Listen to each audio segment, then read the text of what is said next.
මේ කරන වැඩසටහන. ඇත්ත වශයෙන්ම අපි හැමදෙනාගේම අංශ කීපයකට වැදගත් වෙනවා. එකක් තමයි අපේ තියෙන ඒකාකාරී බව, හුදකලා බව නැති කරගන්න උදව් වෙනවා. අනිත් එක තමයි අපි හැමදෙනාටම අපගේ අලුත් ප්‍රවණතාවයන් පොතක් කියවලා රස විඳින ආකාරය පිළිබඳව වැඩිහිටියන්ට මම දැන් ඉස්සර කාලේ උගා පුරුදු පොත් කියවලා ළමයින්ට පොත් කියවන පුරුදු අඩු වෙලා තිබුණා. අපි ආපහු එකතු වෙලා මේ පොතක් කියවන්නේ කොහොමද? පොතක් කියලා රස විඳින්නේ කොහොමද? ඒ පොතක් නිතර නිතර කියවලා අපි ඒකෙන් ජීවන ගමනට උදව්වක් ගන්න කොහොමද? මෙන්න මේ කියන කරුණුත් එක්ක තමයි අපි මේ සාකච්ඡා කරන්න බලාපොරොත්තු වෙන්නේ. අපි අද බලාපොරොත්තු වෙනවා අපි ගිය සුමානේ කතා කරා පියාමන අශ්වා කියලා මාතෘකාවක් පිළිබඳව මාවෝස් ලාස්ට් ඩාන්ස් කියන පොත තමයි අපි ගිය සුමානේ අපේ පාදක කරගත්තේ. අද අපි පාදක කරගන්නවා තවත් පොතක්. ඒ හා සමානම පොතක්. ඒක නම් කරලා තියෙන්නේ පියාමන අශ්වා කියලා. අප්සරා කියලා. ඒතර පියාමන අශ්වා පියාමන අප්සරා කියන්නේ අපි මෑත කාලේ පරිවර්තනය කරපු හොඳම පොත් දෙකක්. දැන් මේ පොත් දෙක අපි අරන් බැලුවොත් එහෙම අපිට පේනවා මේ පොතේ මේක තමයි අපේ තේමාව ලේඛකයෙක් සමග හෝරාවක් කියන එක. අද අපි කරන්නේ දෙවෙනි වැඩසටහන. අපි ගිය සුමානේ කරේ මෙන්න මේ වැඩසටහන. අපි පොතක් රසිමන කියලා දැන් අද අලුතෙන් ආපු අයට මේ පොත බලා ගන්න මම දැම්මේ. අපි ඊළඟ සුමානේ දානවා මේ සුමාන දෙකේම කරපුවා අනිත් දවසේ බලා ගන්න. එතකොට අපි ගිය සුමානේ කරා පියාමන අශ්වා කියන පොත. අද අපි කරන්නේ පියාමන අප්සරා කියන පොත. මේ දෙකම එක සම්බන්ධයකුත් තියෙනවා. මොකද මේ දෙකම චීනයේ බීජිං කියන නර්තන බීජිං වල තියෙන නර්තන ඇකඩමියේ හිටපු ළමයි දෙන්නෙක් පිළිබඳව. මේ පියාමන අශ්වා පොතේ එන මාවුස් ලාස්ට් ඩාන්ස් පොතේ එන ලී ෂුන්චින් 972 ඒ බීජිං නර්තන ඇකඩමියට බැඳිලා 978 79 අවුරුද්දේ එයා උපාධිය ලබාගෙන පිට වුණා. අන්තිමට ලෝක පූජිත චරිතයක් බවට පත් වෙලා අපි එදා කතා කරා ඇමරිකාවේ හූස්ටන් වල ප්‍රධාන බැලේ ඩාන්ස් බවට පත් වුණා අවුරුදු 18 වෙනකොට. නවසි දැන් මේ අද අපි කතා කරන ලී ෂොන්ගෙමි නැත්නම් පියාමන අප්සරා කියන පොතේ එන මේ කාන්තාව දැන් එයාගේ පොතේ ඉංග්‍රීසි නම තමයි Faithful Plum කියන එක. ඒකත් මම විස්තර කරන්නම් පස්සේ අයි එහෙම නම දාලා තියෙන්නේ කියලා. එතකොට දැන් මේ ලී ෂොන්ගෙමි 78 තමයි ඒ නර්තන ඇකඩමියට බැඳුනේ. ඒ කියන්නේ අර අපි ගිය සුමානේ කතා කරපු මේ ලී මාවෝස් ලාස්ට් ඩාන්ස් කියන පොතේ මේ ලී ෂුන්චින් පාසල හැර යනකොට තමයි මෙයා විශ්වවිද්‍යාලයට ඇතුළත් වුනේ. ඇතුළලා නර්තන ඇකඩමියේ ඉතාම දක්ෂ ශිෂ්‍යයෙක් බවට පත් වුණා. එතකොට මේකට තියෙන පසුබිම තමයි සම්බන්ධෙත් තියෙන ඕක තමයි. ඒ කියන්නේ පසුබිම් කතාව කියලා බැලුවා. මොකද සමහර පොතක් හදාරනකොට ඒ පොතේ පසුබිම් කතාව දැනගෙන ඉන්නවා ඉතාම වැදගත් වෙනවා. ඒ පොතේ පසුබිම් කතාවේ තියෙනවා ඒතර පියාමන අශ්වයාට තියෙන සම්බන්ධතාවය තමයි මෙන්න මේක 72 78 අවුරුදු වල එකම ආයතනයේ කතන්ත්‍ර දෙකක් මේ තියෙන්නේ. එතකොට දැන් මේ ලී ෂොන්ගමේ කතාව අපි අවසානයේ පෙනේවි දැන් නර්තන ඇකඩමියේ පුරාවෘත්තයක් වෙලා තියෙනවා. අදත් ඒගොල්ලෝ අවුරුදු 50කට පස්සෙත් අදත් කතා කරනවා මේ එහෙම කෙනෙක් හිටියා මෙන්න මෙහෙම ජීවිත කාලේ මෙන්න එහෙම ගැටලුවක් තිබුණා කියලා සම්පූර්ණයෙන් කතා කරන මේ විද්‍යාවක් තමයි තියෙන්නේ. ඒතර ඒක නිසා දැන් මේ පොතට රචනය කරලා තියෙන්නේ මේ නිලියගේ මේ නැත්තම් බැලේ නාටිකාංගනාවගේ සැමියා. ඇයි ඇමරිකාවේ හිටපු ලේඛකයෙක්. ඉතින් ඇමරිකාවේ ඉන්න ලේඛකයෙක් මෙයා විවාහ වෙලා තියෙන යත් එක්ක. එතකොට එයා ගෙදර ඉන්නකොට මේ එයා ලෝකෙ පුරාම ඇවිදලා නිකන් රටවල් වල වාර්තා ඉදිරිපත් කරන එක්කෙනෙක්. මේ රටවල් වල වාර්තා ඉදිරිපත් කරනකොට එයා ගෙදරම එයාගේ අක්කා කියනවා මෙන්න මෙහෙම කතාවක්. මම හිතනවා තරුණ පාඨකේ ඉන්නා ළමයින් ඒ කියන්නේ ශුන්ගමේ පළමුව බීජින් නර්තනයකට ඇතුළත් වෙන්න ගිය වයසේ ළමයින්ට ඇගේ කතාව සිත් ඇද ගන්නා සුළු විය හැකියි.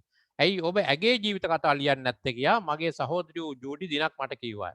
මම ඒක ලිප්. එතකොට ජූඩි කියන්නේ අර මේ කතුවරයාගේ අක්කා දැන් එයා කියනවා ඇයි ඔයා මේ ගෙදරම කතන්දරයක් කියන එක ලියන්නේ නැත්තේ? මේක අපූර්ව කතාවක්නේ. කියලා මේ අදහස දැම්මේ අක්කා තමයි. එයා කියනවා මේ වයසේ ළමයි හරි කැමති වේවි මෙයාගේ මේ කතාව අහන්න. මොකද මේ අවුරුදු 11 ළමයේගේ කතාවක්. ඒකින්ද 11 ළමයෙක් ඉඳලා 11 ඉඳලා 18 වෙනකන් ඇකඩමි ඉගෙනගත්තු කාලය තුල මෙයාගේ ජීවිත කතාව. අහන්න හුඟක් දෙනෙක් කැමති අය ඔබ ලියන්නේ නැත්තේ කියලා. එතකොට මේ කතුවරයා මෙන්න මෙහෙම එකක් කියනවා. කතුවරයා කියනවා ප්‍රතිඵලය ඔබ අත ඇත. මා හිතනවා ඔබට කැමති වේ කියලා.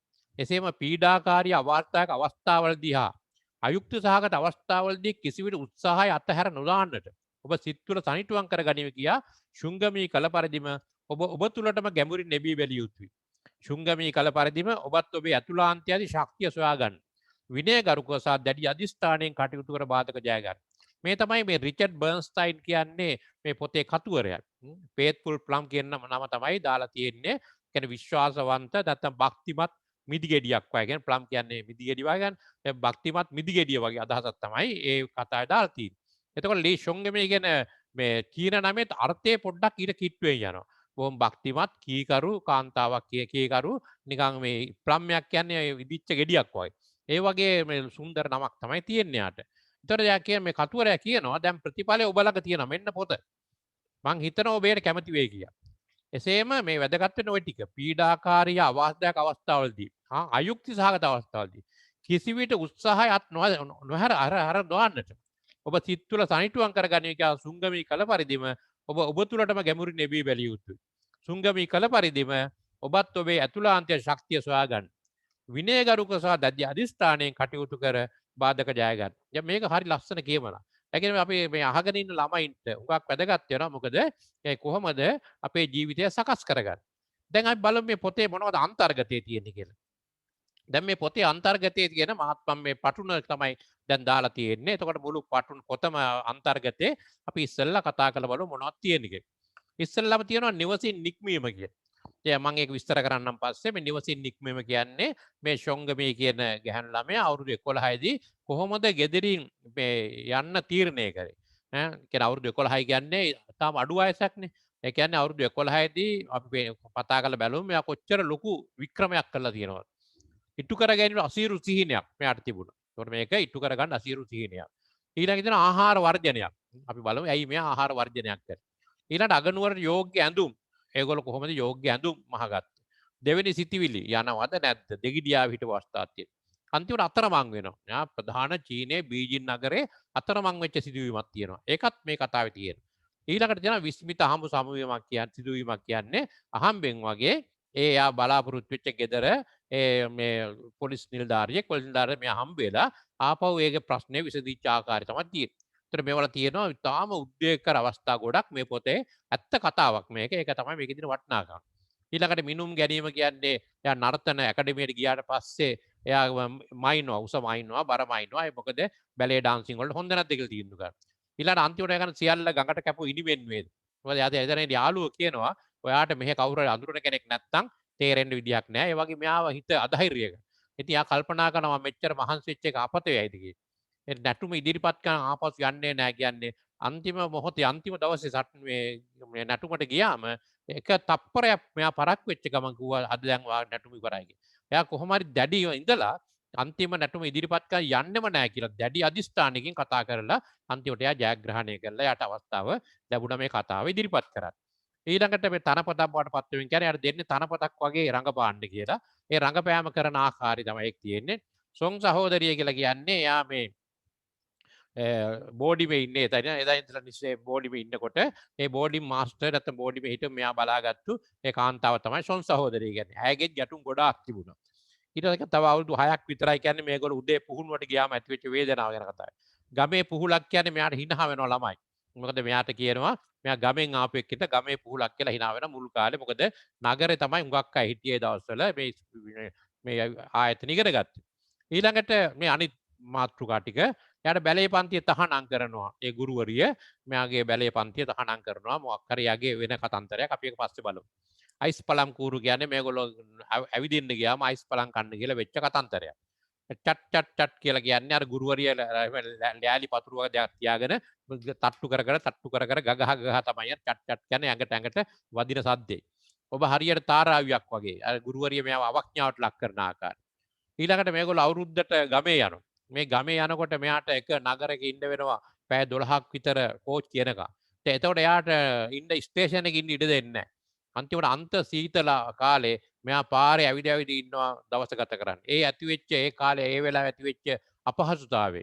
අපි ඒ ගැන විසම කතා කරමු. ඊළඟට එයා කියනවා අරගලයට බිය නොවන්න. ඒ කියන්නේ කොහොම හරි මේකට ජයග්‍රහණය කරන්න ඕනේ කියලා මෙයා අදිස්ථාන කරගත්තා. ඊට පස්සේ නූල් කැරල්ල කියන්නේ පුංචි උපාය මාර්ගයක් පාවිච්චි කරා මෙයා කරන. ඊට පස්සේ වාසනාවක් වගේම අවාසනාවක් ඇති වුණා. දුර්භාගී තත්ත්වයක්පත් වුණා. මේ හොන්මන්ගේ භෝජන සංග්‍රහය කියන්නේ මෙයා බලපු චිත්‍රපටයක නමක්. අන්තිමට අතරම අසුම කියන්නේ මෙයා රංගපාන්න පුහුණු වෙන්න ගිහිල්ලා නීති විරෝධී වැඩක් කළා අතරම අහුවෙලා අන්තිමට එයා ඇරියා වෙන ගුරුවරියක් ළඟට. එතෙන් තමයි එයා නැවතත් අර අවාසනාව වාසනාවක් වෙච්ච ආකාරය. අන්තිමට ප්‍රගතිය සඳහා වූ ත්‍යාගයක් මෙයාට තමයි ලැබුණේ. ඒ අවුරුද්දේ අවසානයේ රන් පදක්කම දිනාගෙන කණ්ඩායමේ හිටපු හොඳම ශිෂ්‍යයා හැටියට ගෝල්ඩ් මෙඩල් එක ලබා ගත්තේ මේ ලී ෂොන්ගවේ.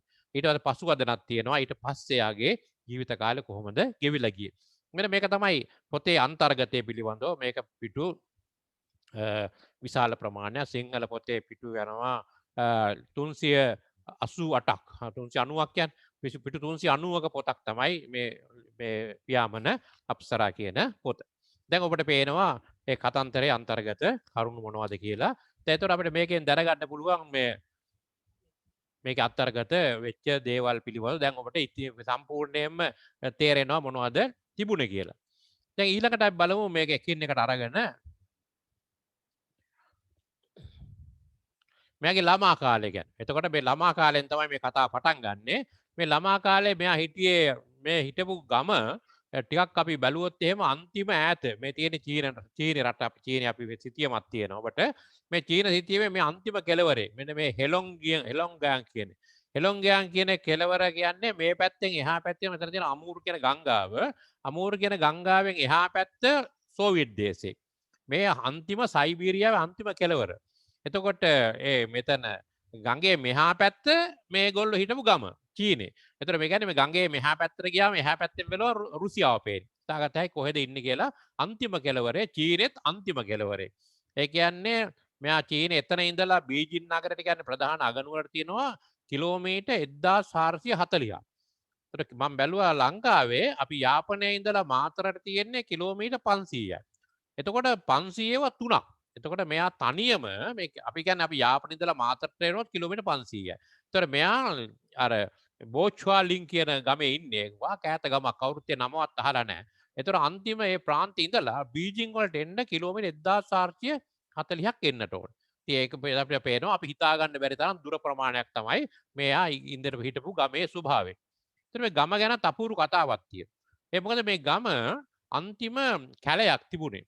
දැන් යුද්ධෙන් පස්සේ චීන මාෝ සේතුන්ගේ අර මහා පිම්මෙන් පස්සේ කියන්නේ සංස්කෘති විප්ලවයෙන් පස්සේ අර යුද හමුදාවට කණ්ඩායමක් ඇරියා මේ ගමක් හදන්න. එතකොට මේ ලී ෂොන්ගමේගේ තාත්තාවෙත් ඒ යුද කණ්ඩායමත් එක්ක යුද හමුදා බටයකට සේවය කරලා ඊපස්සේ අර ලංකාව වගේ යුද්ධය ඉවරුනාම ඒගොල්ලෝ රට සංවර්ධනය කරන්නත් යුද හමුදා පාවිච්චි කරනවා.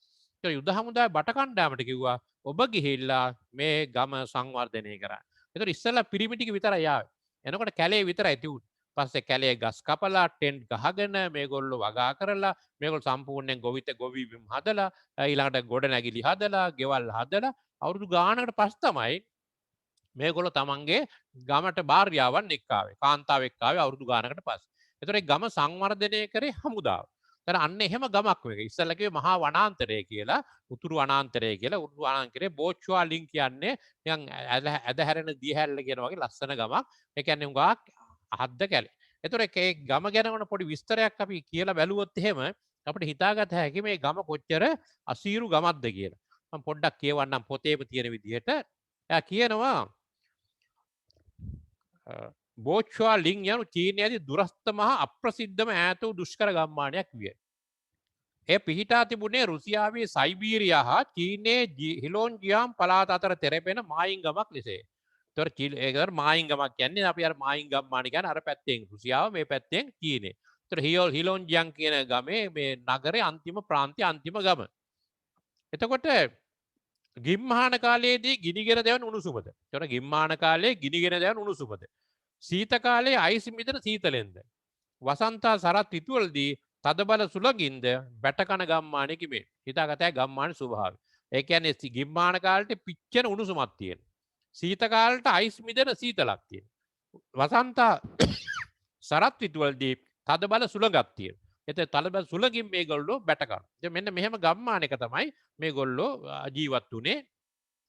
එතකොට මේගොල්ලෝ ජීවත් වෙච්ච ගම ගැන අපිට හිතාගත හැකි ගමේ තියෙන ස්වභාවය. එතකොට මේක හරි වැදගත් වෙන්නේ මෙන්න මේ ගමක ඉපදුනත්. ඒ කියන්නේ කිලෝමීටර් 1440ක් ඈත ඉතාම දුප්පත් කවුරුත් දන්නේ නැති ගමක ඉපදුනත් අවසානයේ කෙනෙකුට යන්න පුළුවන් දුර මේ කතාවේ අපිට හඳුනා ගන්න පුළුවන්. එතකොට මේ ගමේ මෙයා ජීවත් වෙනකොට දැන් එතකොට චීනේ මාව සේතුන්ගේ කාලේ මාව සේතුන් එවලා තිබුණා විශ්වවිද්‍යාල ඉගෙනගත්තු නගර ඉඳගත්තු ළමයි මේ ගම් වලට ගිහිල්ලා ගම උට උගන්වන්න.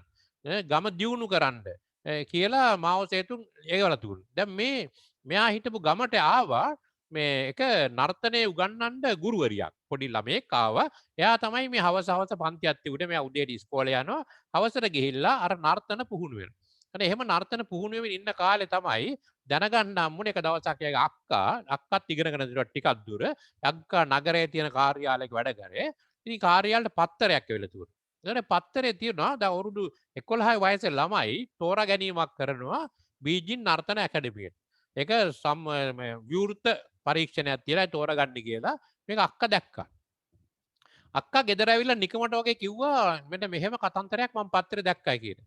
දැන් මේක ඇහුණා ශුංගමේ. ශුංගමේ හිතුවා එකපාරටම එයාට නිකන් හිතුණා මම මේකට යන්න ඕන. අනිවාර්යයෙන් මම මේක දිනා ගන්න ඕන කියලා එකපාර ශුංග. ඒතකොට එයා ගිහිල්ලා කියනවා මම මේකට යන්න ඕන. ඉතින් තේරම හිනහ වුණා. ඒ කියන්නේ අයියා කිව්වා අයියෝ ආ කොහෙ යනවද? එයා කියනවා ඇයි මම නටන තියෙනවනේ මම මේ සින්දු දන්නවනේ මම මේ හොඳට ගායනා කරනවනේ මේ ගමේ මං ජනප්‍රිය. එයා කිව්වා මේ ගමේ වුණාට ඔයාට යන්න හම්බෙන්නේ 60000ක් එනවා තරගෙට 60000න් අන්තිමට 12 දෙනයි තෝරගන්නේ. ඔයා කොහොමද 60000න් 12 දෙනෙක් තෝරන්නේ? එයා කිව්වා ඉතින් 60000න් 12 දෙනාටත් මං තේරෙන්න පුළුවන්. ඒ මොකද කවුරුත් එන්නේ අවුරුදු 11 එනවා නටන්න පුළුවන් අය නෑ. ඉතින් මටත් නටන්නත් පුළුවන් මගේ වයසත් හරියටම 11. ඒතකොට මාවත් තේරෙන්න පුළුවන් කියලා එයා කිව්වා දැඩි අදිස්ථානයි. මෙන්න මේක හරි වැදගත් වෙනවා. පොඩි ළමයෙකුට එහෙම තද අදිස්ථානයක් තියාගත්තොත් යන්න පුළුවන් ගමන. දැන් අන්තිමට මොකක්ද උනේ? දැන් මේකට තාත්තට ඇවිල්ලිකෝ තාත්තකෝ නෑ. ඒ අදහස ඉවරයි වැඩක් නෑ. මොකද ඒ අම්මට තාත්තට ගමේ මායටවත් එකතු වුණාම එතන ඉඳලා ටිකට් එක අරන් දෙන්න සල්ලි ගන්න හොයාගන්න බෑ. ඒ කියන්නේ මේගොල්ලෝ වැඩ කරන්නේ අර රජයේ ගොවිපළවල් වල ටිකක් දවස් පඩියට වගේ. ඒතර ගොවිපළේ අස්වැන්නෙන් තමයි මේගොල්ලන්ට වැටුප් ගෙවන්නේ. නැතුව මාසික වැටුපක් සම්මතයකුත් නැහැ. මේගොල්ලන්ට Tamanට කියලා වගාවකුත් නැහැ. Tamanට වෙන ආදායමක් නැහැ. ඒතර යන්තම් පවතින්න අවශ්‍ය මුදලක් තමයි ලැබෙන්නේ. ඒතර හිතා ගන්න පුළුවන් ඒගොල්ලෝ අතේ කවුරුත් ළඟ සල්ලි නැහැ. ඉතින් මෙයා කියනවා නෑ මම යන්නම ඕන. ඉතින් මෙයා තද අදිෂ්ඨානයෙන් කිව්වා මම කොහොම හරි යන්නට ඕනේ. ඉතින් ලොකු ප්‍රශ්නයක් ආවා. අම්මා තාත්තා විරුද්ධ වුණා. පස්සේ මෙයා කල්පනා කරා නෑ මම කොහොම හරි අම්මා තාත්තා බල කරලා හරි මේක දිනා ගන්න ඕනේ කියලා. ඒකට Tamanට අර වගේ ටාගට් එකක් තියෙන ඉලක්කයක් තියෙනකොට දැඩි අදහසක ඉන්නකොට මෙයාගේ තියුණා කොහොම හරි යන්න ඕනේ කියලා අදහස. ඒකයි අර යම් කිසි දෙයක් දාගත්තොත් ඉලක්කයක් හරියට තද සිතකින් හිටියොත් එහෙම දුර ගමනක් යන්න හපංකමක් තියෙනවා. දැන් ශුංගමී මේ ඉන්නකොට මොකද උනේ වැස්සේ කවුරුත් විරුද්ධ වුණා. ශුංගමී හිතාගත්තා නෑ රයිට්. එයා ඉස්සර බලපු අහම්බෙන් බලපු මේ පොතක් තියුණා. ඒ පොතක තියුණා මෙයා නෑ ඒගොල්ලන්ගේ නගරයට ඇවිල්ලා පෙන්වන පුංචි පුංචි චිත්‍රපටිය. අර අපේ ඉස්සර ගම්මානවල වගේ ඇවිල්ලා එලිමහනේ පිට්ටනිය මේ තිර රෙද්දක් කරලා මේ චිත්‍රපටි පෙන්නේ. මේ එක චිත්‍රපටියක තියුණා මේක කෙනෙක් මේ තමන්ගේ ඉලක්ක ඉටු කරගන්න මේ හංග ස්ට්‍රයික් එකක් කරනවා. කෑම නොකා කොහොම හරි බලපෑම් කරනවා. මෙයා කල්පනා කරා ඒක මටත් හොඳයි කරන්න. කියලා මෙයා නොකාම හිටියා දවස් දෙකක් තුනක් හිටියා. දැන් අම්මලා බයිනවා තාත්තා බයිනවා. ඒගොල්ලෝ දන්න මේක කරගන්න විදියක් නැහැ. කොහොමත් යන්න සල්ලිත් නැහැ. ඒ නගරයෙන්ම බීජින් නගරට ගිහිලා තිබුණේ ඒගොල්ලන්ගේ තාත්තා විතර එක දවසක ඒත් මේ එහෙන් ආපු ලෙහෙන් ළමයෙක් පැනලා ගිහිල්ලා ඒ නගරෙට එයා හොයන් එන්න කියලා තියෙන මේගොල්ලන් තාත්තා විතර එක සැරයක් බීජින් වල. ගමේ කවුරුත් බීජින් ගිහිල්ලා නැහැ. ඒගොල්ලෝ ඔය තමන්ගේ ප්‍රාන්තේ තමයි ජීවත් වෙලා තියෙන්නේ. පස්සේ මොකද කරන්නේ? ඉතින් දවස් 3ක් විතර මෙයා බඩගින්න ඉන්නවා කන්නේත් නැහැ. හොඳට මෙහෙම්පත් වෙලා. ඉතින් ඊට පස්සේ දවසක් ආච්චි ගිහිල්ලා ආච්චි යනවා. ආච්චිත් එක්ක ආච්චි මේ හුඟක් කරලා චීරිය ළමයි ආච්චිලත් එක්ක හරි සම්බන්ධයක් තියෙනවා. අර අපි එදත් බැලුවා මාවස් ලාස් ඩාන්ස් එකේ ආච්චි තමයි අන්තිමට පිහිට වෙන්නේ. දැන් මෙතන ආච්චි හොරෙන් ගිහිල්ලා අහනවා මොකද පුතා? ඉතින් ආච්චි අහගෙන ආච්චිම යන්න ඕනේ. ඉතින් ආපු ගමන් දැන් ඔයා නොකා ඉන්න එපානේ. කමක් නැහැ කවුරුත් දන්නේ නැහැනේ. ඔයා මේ කන්නේ කියලා මොකක් හරි අග්ගලයක් වගේ දෙයක් තියාලා දෙනවා. හොරෙන් කණ්ඩා නැත්තම් මෙයා හොඳටම අමාරු හින්දා. ඊට පස්සේ මෙයා කාලා ඉන්නවා. ඉන්නකොට ඉතින් එදා හවස ආච්චි දැන් කොහොම හරි බලපෑම් කරලා වටේ ගම්මා ගෙවල් වලට ගිහිල්ලා අන්තිමට ආච්චිට පුළුවන්කම තියෙනවා ගමේ මිනිස්සුත් එකතු කරගෙන මෙයාට මුදල් හොයලා දෙන්න. ඊපස්සේ ගමේ ඉන්න ප්‍රධානී දැන් ඒ ප්‍රධානියා ආවගේ හවස ඇවිල්ලා කතා කරලා අන්තිමට මෙයාට ඇහෙනවා ඇඳේ ඉන්නකොට මේගොල්ලෝ කතා කරන හැටි අවසානයේ ඒගොල්ලෝ තීන්දුව කරා හරි අපි මෙයාට අර මුදලක් එකතු කරලා දෙමු. සේරම ගමේ අයගේ සල්ලි එකතු කරලා ටිකට් එක අරන් දෙමු කියලා. ඒ තමයි ගමේ තත්ත්වය. හිතා ගන්න පුළුවන් බීජින් නගරට යන්න ගමේම එකතු වෙලා ටිකට් එකක් අරන් දීලා තමයි මෙයා ඇරි. ඔන්න එතකොට මෙයාට අවස්ථාවක් ලැබුණා යන්න. එතකොට එතනින් තමයි ඇත්තට මේ කතාව පටන් ගන්නේ මෙයා යන දවස ගැන. ඉතින් මෙයා යන්න කවදාවත් ඒගොල්ලෝ ඊට පස්සේ ගම නගරයට ගියා. නගරයට ගිහිල්ලා නගර කියන්නේ ඒගොල්ලන්ගේ තියෙන පොඩි සේරම රජයේ සලාක වලට තමයි දෙන්නේ දවස්වල. ඇඳුනුත් සලාක වලට තමයි දෙන්නේ. ඉතින් ඇඳුම් බොහොම අඩු ප්‍රමාණයක් තියෙන්නේ. ඉතින් අක්කලා දෙන්නෙක් හිටියා මෙයාට. හොඳ ලොකු අක්කලා දෙන්නේ. දැන් අපි අර අම්මා වැට්ට යන හින්දා අක්කා තමයි මෙයාව බලාගත්තේ. අක්කලා දෙන්න.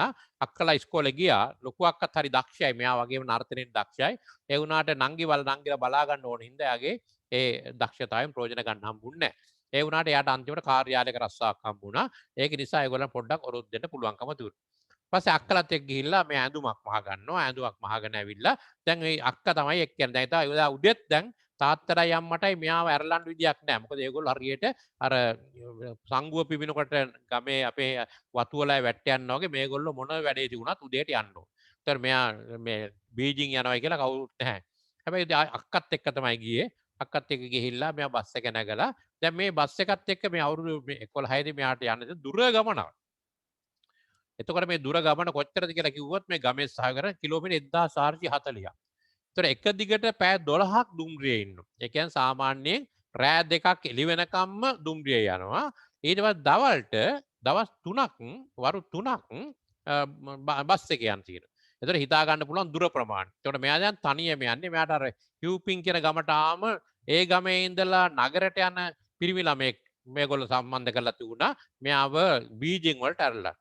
දැන් බීජිං වලට ගියාම බීජිං වල ඉන්න පොලිස් නිලධාරියෙක් මේ අර සුංගමේගේ තාත්තා අර ගිය සැරේ ගිය වෙලාව උදව් කරපු එක්කෙනෙක්. එයාට මෙයා ලියුමක් කරලා තිබුණා. මේ අපේ දුව එනවා උදව් කරන්න කියලා. එයා පොරොන්දු වෙලා තිබුණා. ඒතර දැන් ඒක තමයි ඒගොල්ලන්ගේ රටා. හරි. එතකොට දැන් මේ පැය 12ක් දුම්රිය යන ගමන ගැන නම් අපූර්ව කතා තමයි තියෙන්නේ.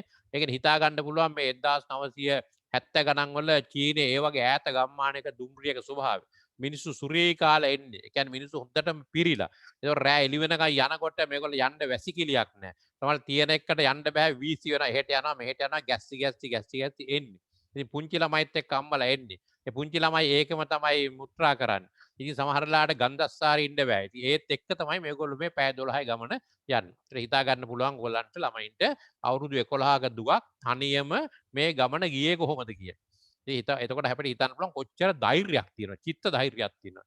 ඉතින් මෙහෙම ගිහිල්ලා අන්තිමට කොහොම හරි බීජිං නගරේ එනවා. දැන් ඒ අතරතුර හිව්පන් කියන ගමේදී හම්බ වෙනවා අර තරුණයා. එයා ඒ පස්සේ එයත් එක්ක තමයි එතනින් එහාට යන්නේ. එයා මට එක වෙලාවකදී හර්බින් වලදී කෑම ටිකක් ගෙනත් දෙනවා. ඉතින් ඔහොම ගිහිල්ලා දැන් එයා මෙයාට නම් යන්තම් වාඩි වෙන්න ඕනේ. එයා කියන දෙපැත්තෙන්ම පිරිමි දෙන්නෙකුට හිර වෙලා තමයි මම යන්නේ.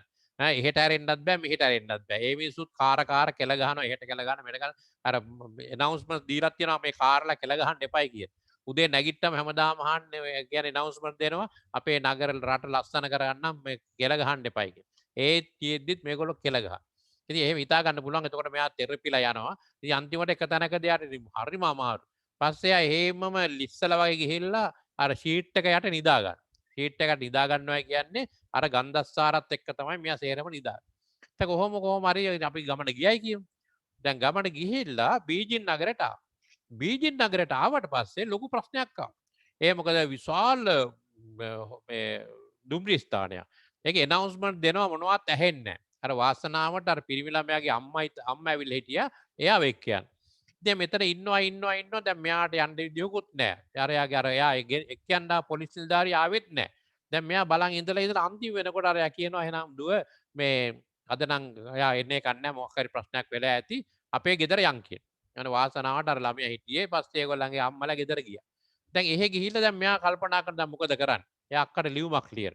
ඇත්තටම ලියුම් මගින් තමයි මේ සමහර පණිවිඩ අපිට ලැබෙන්නේ. අක්කට ලියනවා අක්කේ හරි අමාරු වැටුණා මට කරගන්නම දෙයක් නැහැ. ඒත් කමක් නැහැනේ. මම අඩු ගානේ මේ බීජිං වලට ආවනේ. මේ බීජිං වල තියෙනවා තහනම් නගරය කියලා. දැන් බීජිං අගනුවර බලා ගන්න එකත් ඒගොල්ලන්ට හරි සිහිනයක් වගේ. අක්කා කියලා ආවේ එනකොට ෆොටෝ ටිකක් අරන් එන්න කොහොම හරි. එතකොට අපිට අඩු ගානේ ඒවත් බලන්න පුළුවන් කියලා. හිතා ගන්න පුළුවන් ඒගොල්ලෝ කොහොමද දකින්නේ කියලා. ඈ කිලෝමීටර් 1440ක් ඈත ගමක ඉන්න අයගේ සිතිවිලි. පස්සේ මෙයා ඉතින් උදේට වැඩ කරන්න දෙයක් නැහැ. උදේට ඇවිද එහා මෙහා බල හිටියා. ඊට පස්සේ දවස් දෙකකට පස්සේ අර අම්මා අර මෙයා දැන් අර ඉන්න ළමයා ගෙදර අම්මා ඇවිල්ලා කිව්වා අද සුබ ආරංචියක් යන්න තියෙනවා. ඒ මොකද්ද කොහොම හරි වාසනාවකට ආම්බෙන් වගේ මේගොල්ලෝ මේ කතාව කරලා තියෙනවා. එයා වැඩ කරන වැඩපොලේ. වැඩපොලේ කතා කරනකොට තවත් එක්කෙනෙක් කිව්වා මේ ඔහොම ළමයෙක් එනවයි කියලා මේ අපේ එක තවත් වැඩ කරන එක්කෙනෙක් බලන් ඉඳලා තාම ඒගොල්ලෝ කල්පනා කරනවා එයා ආවේ නැහැනේ දැන් මොකද කරන්න කියලා. දැන් ඔන්න ඒ වෙලාවේ තමයි මේ සම්බන්ධ වුනේ. එතකොට දැන් බැලුවා මේ හොයන එක්කෙනා තමයි මේ. එපාර මෙයා කිව්වා හරි හරි අපේ ගෙදර ඉන්නවා කියලා එදාම හවස ඇවිල්ලා එක්ක ගියා. දැන් එතකොට ඔන්න අර යාගේ එක ප්‍රශ්නයක් විසඳුණා. දැන් හිතාගන්න ආච්චර 60 කිලෝමීටර් ගාණක් ගිහිල්ලා අන්තිමට බලාපොරොත්තු වෙච්ච ගෙදරට ය아가න්න විදියක් නැතුව අතරමං වෙලා ඒත් හැබැයි මේ ලීෂුංග මේ හිත වැටුන්නේ නැහැ. එයා හිතුවා කොහොම හරි මම අඩු ගානේ මේගොල්ලන්ට කියලා මම බස් එකට දාන්න කියලා බස් එකෙන් ගිහිල්ලා හරි මේ ඔඩිෂන් වලට ඉන්නවා. කියන්නේ තරඟයට ඉන්නවා.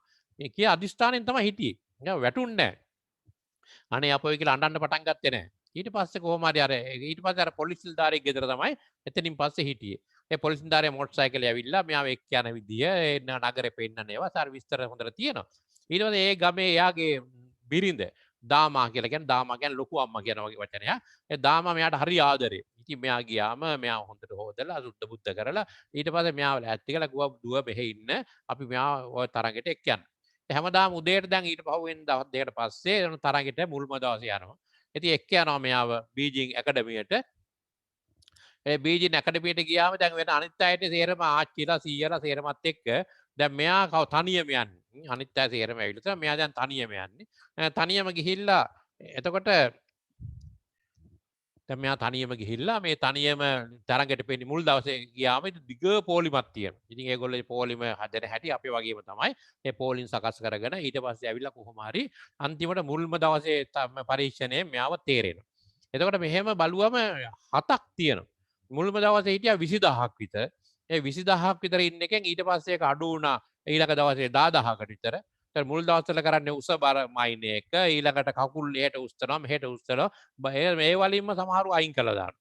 ඉතින් එහෙම එක එක තේරීම් ක්‍රම කීපයක් තිබුණා. හැමදාම මේක ඉවරුනාම ඉවර වෙච්ච ගමන් දෙනවා කාඩ් එකක් හෙට දවසට. ඉතින් මේ ගත්තම හරිය සතුටුයි. ඉතින් මෙයා දැන් තනියම අරගෙන ඉතින් හැමදාම හවසට අර පොලිස් නිලධාරියා එනවා මෙයා එක්ක යන්න. එක්ක ගියාම ඉතින් ඒගොල්ලෝ එහාට ගියාම ඉතින් හරි සතුටුයි. මෙයා හිතනවා අක්කට කියන පණිවිඩයක් මම මේ සැරේ මේකක් දිනුවා මෙහෙමත් දිනුවා කියලා මෙහෙම කතන්දරේ කිය ඉන්න. මෙහෙම ඉන්න අතරතුර ඊට පස්සේ මේ දැන් මෙයා ගියාම පොඩි ප්‍රශ්නයක් එනවා. මොකද මෙයා ගියාම මේ අර එතන එනවනේ තරගෙට ආපු අය ඒක යාළුවේ ළමයි කතා කරනවා මෙයත් එක්ක. මෙයත් එක්ක කතා කරලා ඊට පස්සේ මෙයන් අහනවා ඔයා මේ ගුවන්සි කෙනෙක් එහෙම අඳුරනවාද කියලා. දැන් ගුවන්සි කිය මම දන්නේ නැහැ නම. ඊ මේ ගුවන්සි කෙනෙක් කියලා අඳුනනක එයා දන්නේ නැහැ ගුවම මට තාට මතකයි තාත්තත් දවසක් කියනවා ගුවන්සිලා නැතුව අපිට බෑනේ ඔයාලට තේරෙන්නේ කියලා. මේ ගුවන්සි කියන්නේ මේ කවුරු හරි දන්න කියන කෙනෙක්. ඒ කියන්නේ පන්දමක් අල්ලගන්න කිය. දැන් පන්දමක් අල්ලගන්න දන්න කියන කෙනෙක් නැත්තම් මේවට තේරෙන්නේ නැහැ කියන වගේ අදහසක් තමයි මෙයාට කිව්වේ.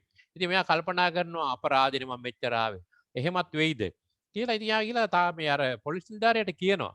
මෙහෙම කතාවක් කිව්වා එයාගම මොන බොරුද? එහෙම වෙන්නේ නැහැ. ඕගොල්ලෝ හොඳම එක්කෙනා තමයි ඕගොල්ලෝ තෝරන්නේ. ඒකින්ද බය නැතුව තරගෙට මුහුණ දෙන්න කියලා. දැන් මේ පොලිස් නිලධාරියා කිව්වා මෙයාගේ හිත ටිකක් සකස් වුණා. දැන් මෙහෙම ඉතින් පළවෙනි එක ගියා දෙවෙනි එක ගියා තුන්වෙනි හැමදාම මෙයා තේරි එනවා. එතකොට දැන් හොඳටම දැන් තේරිලා ඇවිල්ලා මෙයාත් දැන් තරගෙට මුහුණ දෙනවා දැඩි අධිෂ්ඨානික යුතුව. දැඩි අධිෂ්ඨානෙන් තරගෙට මුහුණ දෙන ගමන් මෙයා ක්‍රමක්‍රමයෙන් ඉස්සරට ඇදිලා එනවා. ඊට පස්සේ කොහොම හරි බලමු. ඊට පස්සේ ටික මෙයා ඉස්සරහට ආවට පස්සේ මෙයාට අන්තිම දවසේ ප්‍රශ්නයක් ආවා. එතකොට අර යාගේ අර යාළුවා එයාට අර කෙනෙක් හම්බෙලා කතා කරානේ. එයා කියනවා මේ ඔයානම් තේරෙන එකක් නැහැ. ඒ මොකද අපිට මාන්නම් තේරෙයි. ඉතින් ආච්චි කියනවා කියන්න යන්න එපා. ඇයි ඒක මොන් තේරෙන්නේ? ඒ කියන්නේ මම අපේ අඳුරන ගුරුවරියක් ඉන්නවා. මං අපිට ගුවන්සි කෙනෙක් ඉන්නවා. ඒකින්ද මාව තේරෙයි කියලා. දැන් මේවා අරයාගේ හිත ටිකක් චාන්චක් කළා යනවා.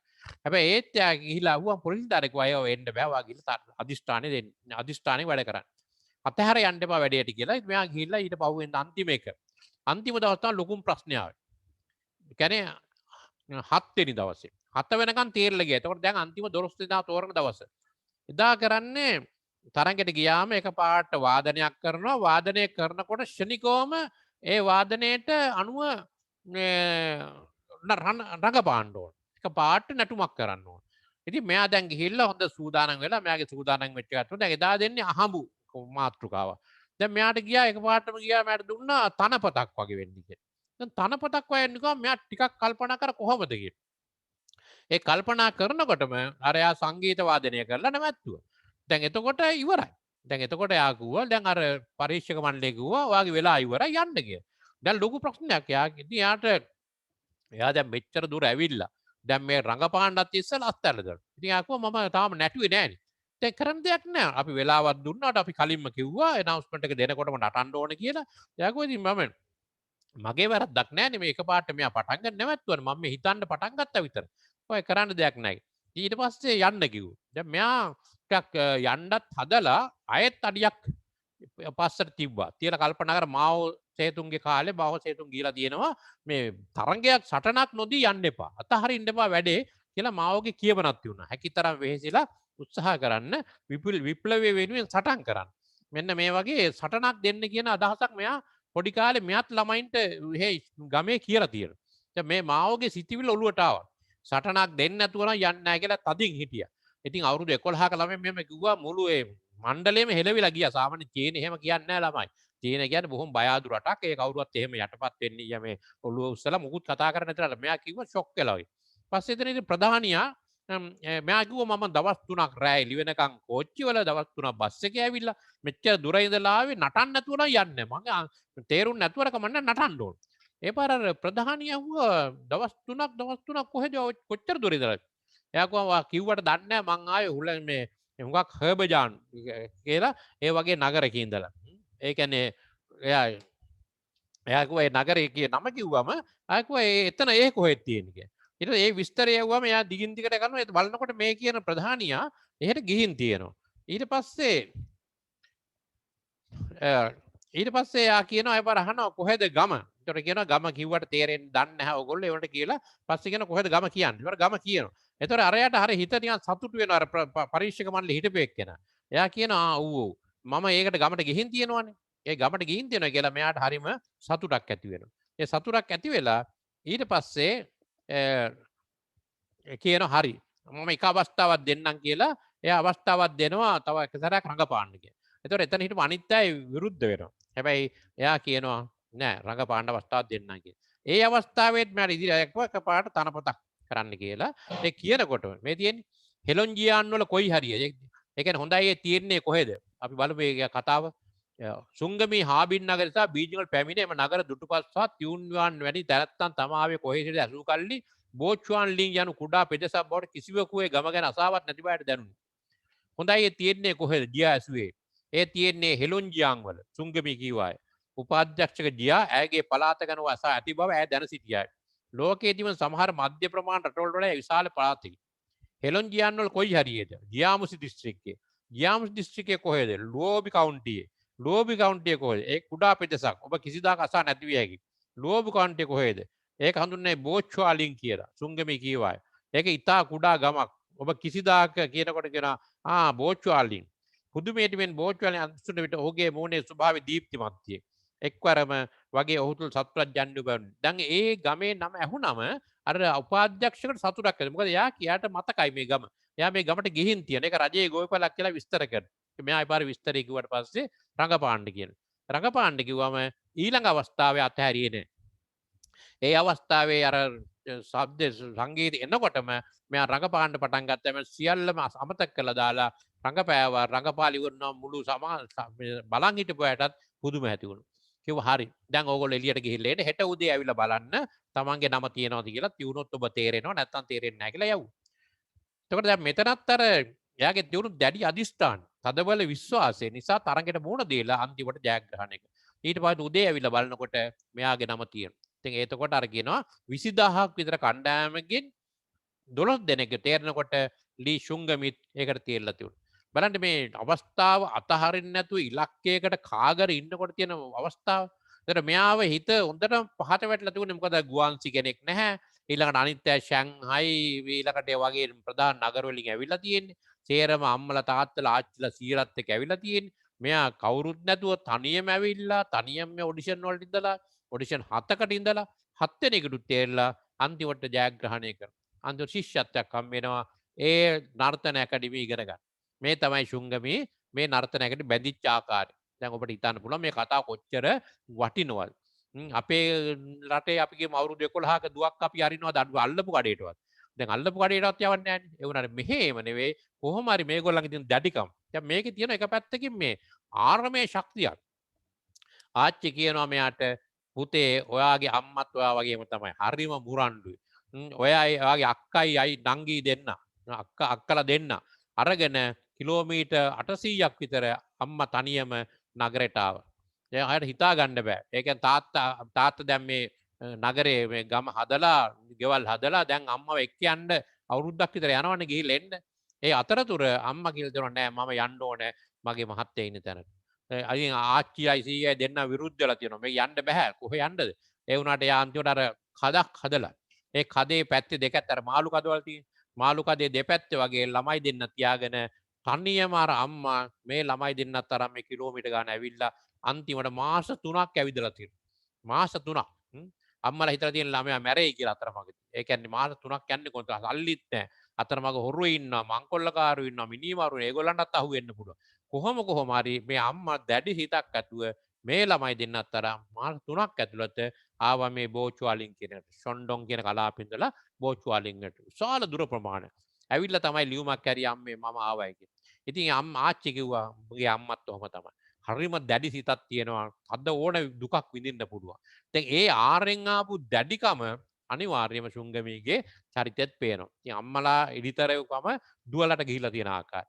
ඊට පස්සේ තමයි මේ නර්තන අකැඩමියේ ඉගෙන ගන්න. ඉතින් නර්තන අකැඩමියට ඇවිල්ලා මෙයා හරිම මුල දවසේ ඉඳලම අර්බුදයකට මුහුණ දුන්නා. ඒ කියන්නේ මුල දවසේම දැන් මෙයා ගියා ඉතින් පළවෙනි දවසේ ඒකල හරි ලස්සනට තියෙනවා මුල් දවසේ ඒගොල්ලන්ට කරන්න තියෙන වැඩ. ඒ කියන්නේ ඒගොල්ලෝ උදේ හරියට නැගිටලා උපදෙස් දෙනවා. මෙතනින් කෑම කන්නේ හරිය බෝඩිමක්නේ. බෝඩිමේ හරි වැඩ කරන්න හැටි කියලා දෙනවා. උදේ නැගිටලා ඉස්සෙල්ලම් 5ට විතර නැගිටලා යන්න ඕනේ මේගොල්ලෝ ව්‍යායාම වලට. ව්‍යායාමයට ගියාම කියනවා මේ නර්තන ඇකඩමියට ආපු අය මේ විශේෂයෙන්ම බැලේ ඩාන්සින් පුරුදු වෙන අයට වෙනම ව්‍යායාම තියෙනවා. ඒගොල්ලෝ කියනවා දුවන්න ඕන. කකුල් දෙක මූණ දක්වාම උස්ස මෙහෙම මේ අශ්වය දුවන්නා වගේ දුවන්න ඕන. ඔහම දුවලා අන්තිමට එනකොට පාන් කියන්න බැරි තරමට එක්සර්සයිසස් තියෙනවා. අන්තිමට සේරම කෙඳිරි ගගා තමයි එන්නේ. මුල්ම දවසේනේ. මුල්ම දවසේ ඇවිල්ලා අන්තිමට වැටෙනකොට සේරම ඉන්නේ නිකන් බාගෙට මැරෙනවා. මුල්ම දවසේ. ඉතින් බැරිම එක්කෙනෙක් කියනවා කමක් නැහැ ඉතින් අවුරුදු 6නේ මෙහෙම යන්න තියෙන එක. සේට්ටම හිනහ යනවා එක ඇහුනම මොකද ඒ අවුරුදු 6ක් තියා තව දවසක්වත් දුවන්න බැරි තරමට මේගොල්ලෝ හෙම්බත් වෙලා හිටියේ. එතනින් පටන් ගන්න අභ්‍යාස මේක පුහුණු වෙන මේ තරඟට එනකොටත් මේගොල්ලෝ කිව්වා ඔබට ලෝකේ තියෙන අමාරුම දුෂ්කරම කාලේ තමයි මෙහෙදි ගෙවන්න වෙන්නේ. සමහරවිට දවස මුළුල්ලේ වැඩ කරලා ඉවරලා රැට ඔබට නිදි ඇඳුමුවත් මාරු කරන්න නැතුව නිදා ගන්න හිතේ. එහෙම ඇවිල්ලා ඇඳේ වැටේ. එච්චරකට අමාරු. ඔබට මේක විඳින්න පුළුවන් නම් විතරක් බැඳෙන්න කියලා. ශුංගමී කියනවා ඔව් මට විඳින්න පුළුවන්. මම කැමති නර්තනයට. මං ආසයි නර්තනයට. ඒකද මට ඕන දුකක් විඳින්න පුළුවන් කියලා පොරොන්දු වෙලා තමයි ආවේ. දැන් ඒතොර මේක මුල්ම දවසේ යට තේරුණා ලේසි වැඩක් නෙවෙයි. ඊට පස්සේ ගියානේ පන්තියට ගියා. අටේ පළවෙනි පන්තියේ පළවෙනි පීරියඩ් එක. ඒකේ තමයි බැලේ නර්තනයේ මූලිකාංග උගන්වන්නේ. එතකොට දැන් මෙයාත් එක්ක එක එක්කෙනාට කිව්වා තම තමන් හඳුන්වලා දෙන්න. ඉතින් එක එක්කෙනා හඳුන්වලා දෙනවා මං ෂැන්හයි වල ඉඳලා ඇවිල්ලා තියෙන්නේ මං රූපවාහිනියේ පෙනී ඉඳලා තියෙනවා. දැන් මේ ශුංගමී රූපවාහිනියක් කියන එක දන්නේ නැහැ. දැකලත් නැහැ. රූපවාහිනිය දැන් චීනේ කතා කරනකොට රූපවාහිනියේ ගියයි කියලා කියන්නේ හරියට රූපවාහිනිය උඩ ඇවිද්දා වගේ. අදහසක් තමයි එන්නේ. ඉතින් මේ ශුංගමී රූපවාහිනිය කියන එක දන්නේ නැත්නම් ශුංගමී අහුවා මේ අයියෝ ඒක උඩ ඇවිද්ද කියලා. එතකොට අනිත් අයට හිනහ ගියා. ඇයි ශුංගමී රූපවාහිනිය කියලා දන්නෙත් නැහැ. ශුංග රූපවාහිනිය ගියයි කියලා හිතුවේ උඩින් ඇවිද්දායි කියලා. ඒ හිනහ ගියාම ඒ පාර ගුරුවරියට තරහ ගියා. ගුරුවරයා ඇහුවා මොකද? නෑ මේ එතකොට මෙයා කියපු දේ මෙයා දන්නේ නැහැ ඒ කතාවද. මෙයා කිව්වා මම මේගොල්ලෝ කියන රූපවාහිනිය උඩ ගියා මං ඇයි යන්නේ කියලා. ඒ පාර ගුරුවරයාට තරහ ගිහිල්ලා ඇහුවා ඔයා මාව විහිළුවට ගත්තද? ඉතින් මෙයා දැන් බය වෙලා මෙයා දන්නේ නැහැ මොකටද උඩේ කියලාවත්. අන්දරේ කිව්වා නැහැ ආයෙත් මෙයා කිව්වා නෑ මම මෙහෙම කිව්වා නෑ කියලා ආපහු එකට එක කියන්නත් ආවද කියලා දැම්ම එළියට. පළවෙනි දවසේ පළවෙනි පීරියඩ් එකම සුංගම එළියට දැම්මා. දාලා ඉවරලා කිව්වා හිටගෙන ඉන්න එළියට ගිහිල්ලා කියලා. දැන් අපේ ගුරුවරු ළමයි එළියට දානවනේ. දැන් ඒ වගේ තමයි මෙයා දැන් අහිංසක ළමයෙක් මේ දන්න රූපවාහිනියකුත් නැහැ. අන්තිමට රූපවාහිනිය ගියයි කියලා කියන්නේ රූපවාහිනිය පෙනී සිටියයි කියන්නේ දෙකම නිකන් එක වගේ චීන භාෂා කතා කරනකොට. මෙයා හිතුවේ රූපවාහිනිය උඩ ඇවිදිනවා කියලා. ඇයි මේ රූපවාහිනිය උඩ ඔච්චර මහන්සි වෙලා ඇවිදින්නේ කියලා අදහස් තමයි මෙයා ගොළුවේ තිබුණේ. ඔය රූපවාහිනියක් එක දන්නේ නැහැනේ දැකලා නැහැ මොකද්ද කියලා. ඊට පස්සේ ඉතින් එළියට දැම්මා. ඉතින් ඊට පස්සේ දායාදී වාසනාවට එක යාළුවෙක් ඉන්නවා ශියාවුලින් කියලා. මුල් දවසේම යත් එක යාළු වුණා අහිංසක ළමයෙක්. ඒ ළමයා ලස්සනයි හොඳයි. ඉතින් මේ දෙන්න නිකන් එකට ගැලපෙනවා. මේ දෙන්නම එකට ගැලපෙන දෙන්නේ. පස්සේ එයා ගුවම එයා හැමදාම හවසට එයාට පිටිපස්සේ ගිහින්. අනිත් සබ්ජෙක්ට්ස් වලදී අනිත් විෂයන් වලට ගියාම මෙයාට ප්‍රශ්නයක් වුණේ නැහැ. ඒවල මෙයා දක්ෂයි හොඳට කරගෙන ගියා. හැබැයි හැමදාම අර ප්‍රශ්නේ දෙනවා. දැන් එදා හවස ගිහිල්ලා මෙයා අර ටික පුහුණු වුණා. දැන් දෙවෙනි දවසෙත් ආපහු මොකක් හරි කියලා මෙයා එළියට දැම්මා.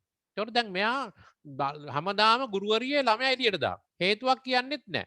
දැන් මොකක් හරි ඇතුලේ පටන් ගන්න හදනවා අර දණ්ඩිය කියලා තියෙන අර නැටුම් වලට පුහුණු වෙන පොල්ලක් වගේ එකක්. දැන් ඒක අල්ලගෙන නටන්න හදනවා කියනවා ආ ටිකක් තෙහෙට්ටු වගේ නේද. දැන් එළියට ගිහිල්ලා අර පැත්තට පොඩ්ඩක් වාඩි වෙලා ඉන්න. කියලා මෙයාව එළියට දානවා. අන්තිමට කියනවා යා ගිහිල්ලා හෙදියක් කන්නේ නර්ස් හම්බෙලා ඔයාට තියෙන ලෙඩේ කියලා බෙහෙත් අරන් එන්න. මෙහෙම හැමදාම යවනවා. ඉතින් ඔහොමම අන්තිමට කොහොම හරි මෙයාව ගත්තෙම නැහැ. ඒ ගත්ත දාටත් මෙයාට හොඳටම දොස් කියනවා. ඒක අපි පස්සේ කියලා බලමු කොහොමද මෙයා කොච්චර දොස් කිව්වද කියලා. ඉතින් කොහොම හරි මෙයාත් මේ අතාරින්නේ නැහැ. මෙයායි කල්පනා කරන අක්කට කියලා යනවා අක්කේ මට හරි ප්‍රශ්නයක් වෙලා තියෙනවා. මෙහෙම එක්කෙනෙක් මට හම්බෙලා තියෙනවා. මගේ හේතුව මන් දන්නෙත් නැහැ ඇයි මෙහෙම කියලා. ඉතින් මට මෙහෙම හරි කරදරයි කියලා අක්කට කියලා අරිනවා. අක්කා තමයි මෙයාගේ අම්මා වගේ ඉන්නේ. අක්කා කියලා යනවා අදිස්ථාණයෙන් වැඩ කරන්න. ඔයාට පුළුවන් උපරිමේ කරන්න. කොහොම හරි මහන්සි වෙලා ඔකට බෙනිසින්න කියලා වෙහෙසි ඉගෙන ගන්න. හැම දවසක උසස් බාටපත් වෙන්න කියලා මාවගේ සිතුවිල්ල මෙයාට මතක් කරලා දෙන්න. ඉතින් මෙයා ඒක අනුව මෙයා ටික ටික තරගයට මුහුණ ඉන්නවා. ඉතින් පොඩි පොඩි කරදර ගොඩක් වෙනවා. ඊට පස්සේ දැන් හැබැයි මෙයා හැමදාම අර මේ බය නැතුව වැඩේට යනවා. හැබැයි හැමදාම එයාට නර්තන ඇකඩමියේ ගැටලු තියෙනවා. ඊළඟට මෙයා නේවාසිකාගාරේ හිටියා. දැන් අවුරුදු 6ක්ම දැන් ඉන්න ඕන. මට හොඳ මිතුරියක් හිටියා ෂෝලින් කියලා. දැන් එයා කියන අම්මා වගේ අක්කලා දෙන්නෙක් මෙයාට පිටිපස්සෙන් හිටියා. ඒතර ගුරුවරියගේ අඩන්තේට්ටන් නම් නොවැරදීම දිගටම තියුණා. ඉතින් මේ අඩන්තේට්ටන් අතරේ මෙයාට ඉගෙන ගන්න ඕන. දැන් ওই අතරතුර තවත් ප්‍රශ්නයක් මතුවුණා.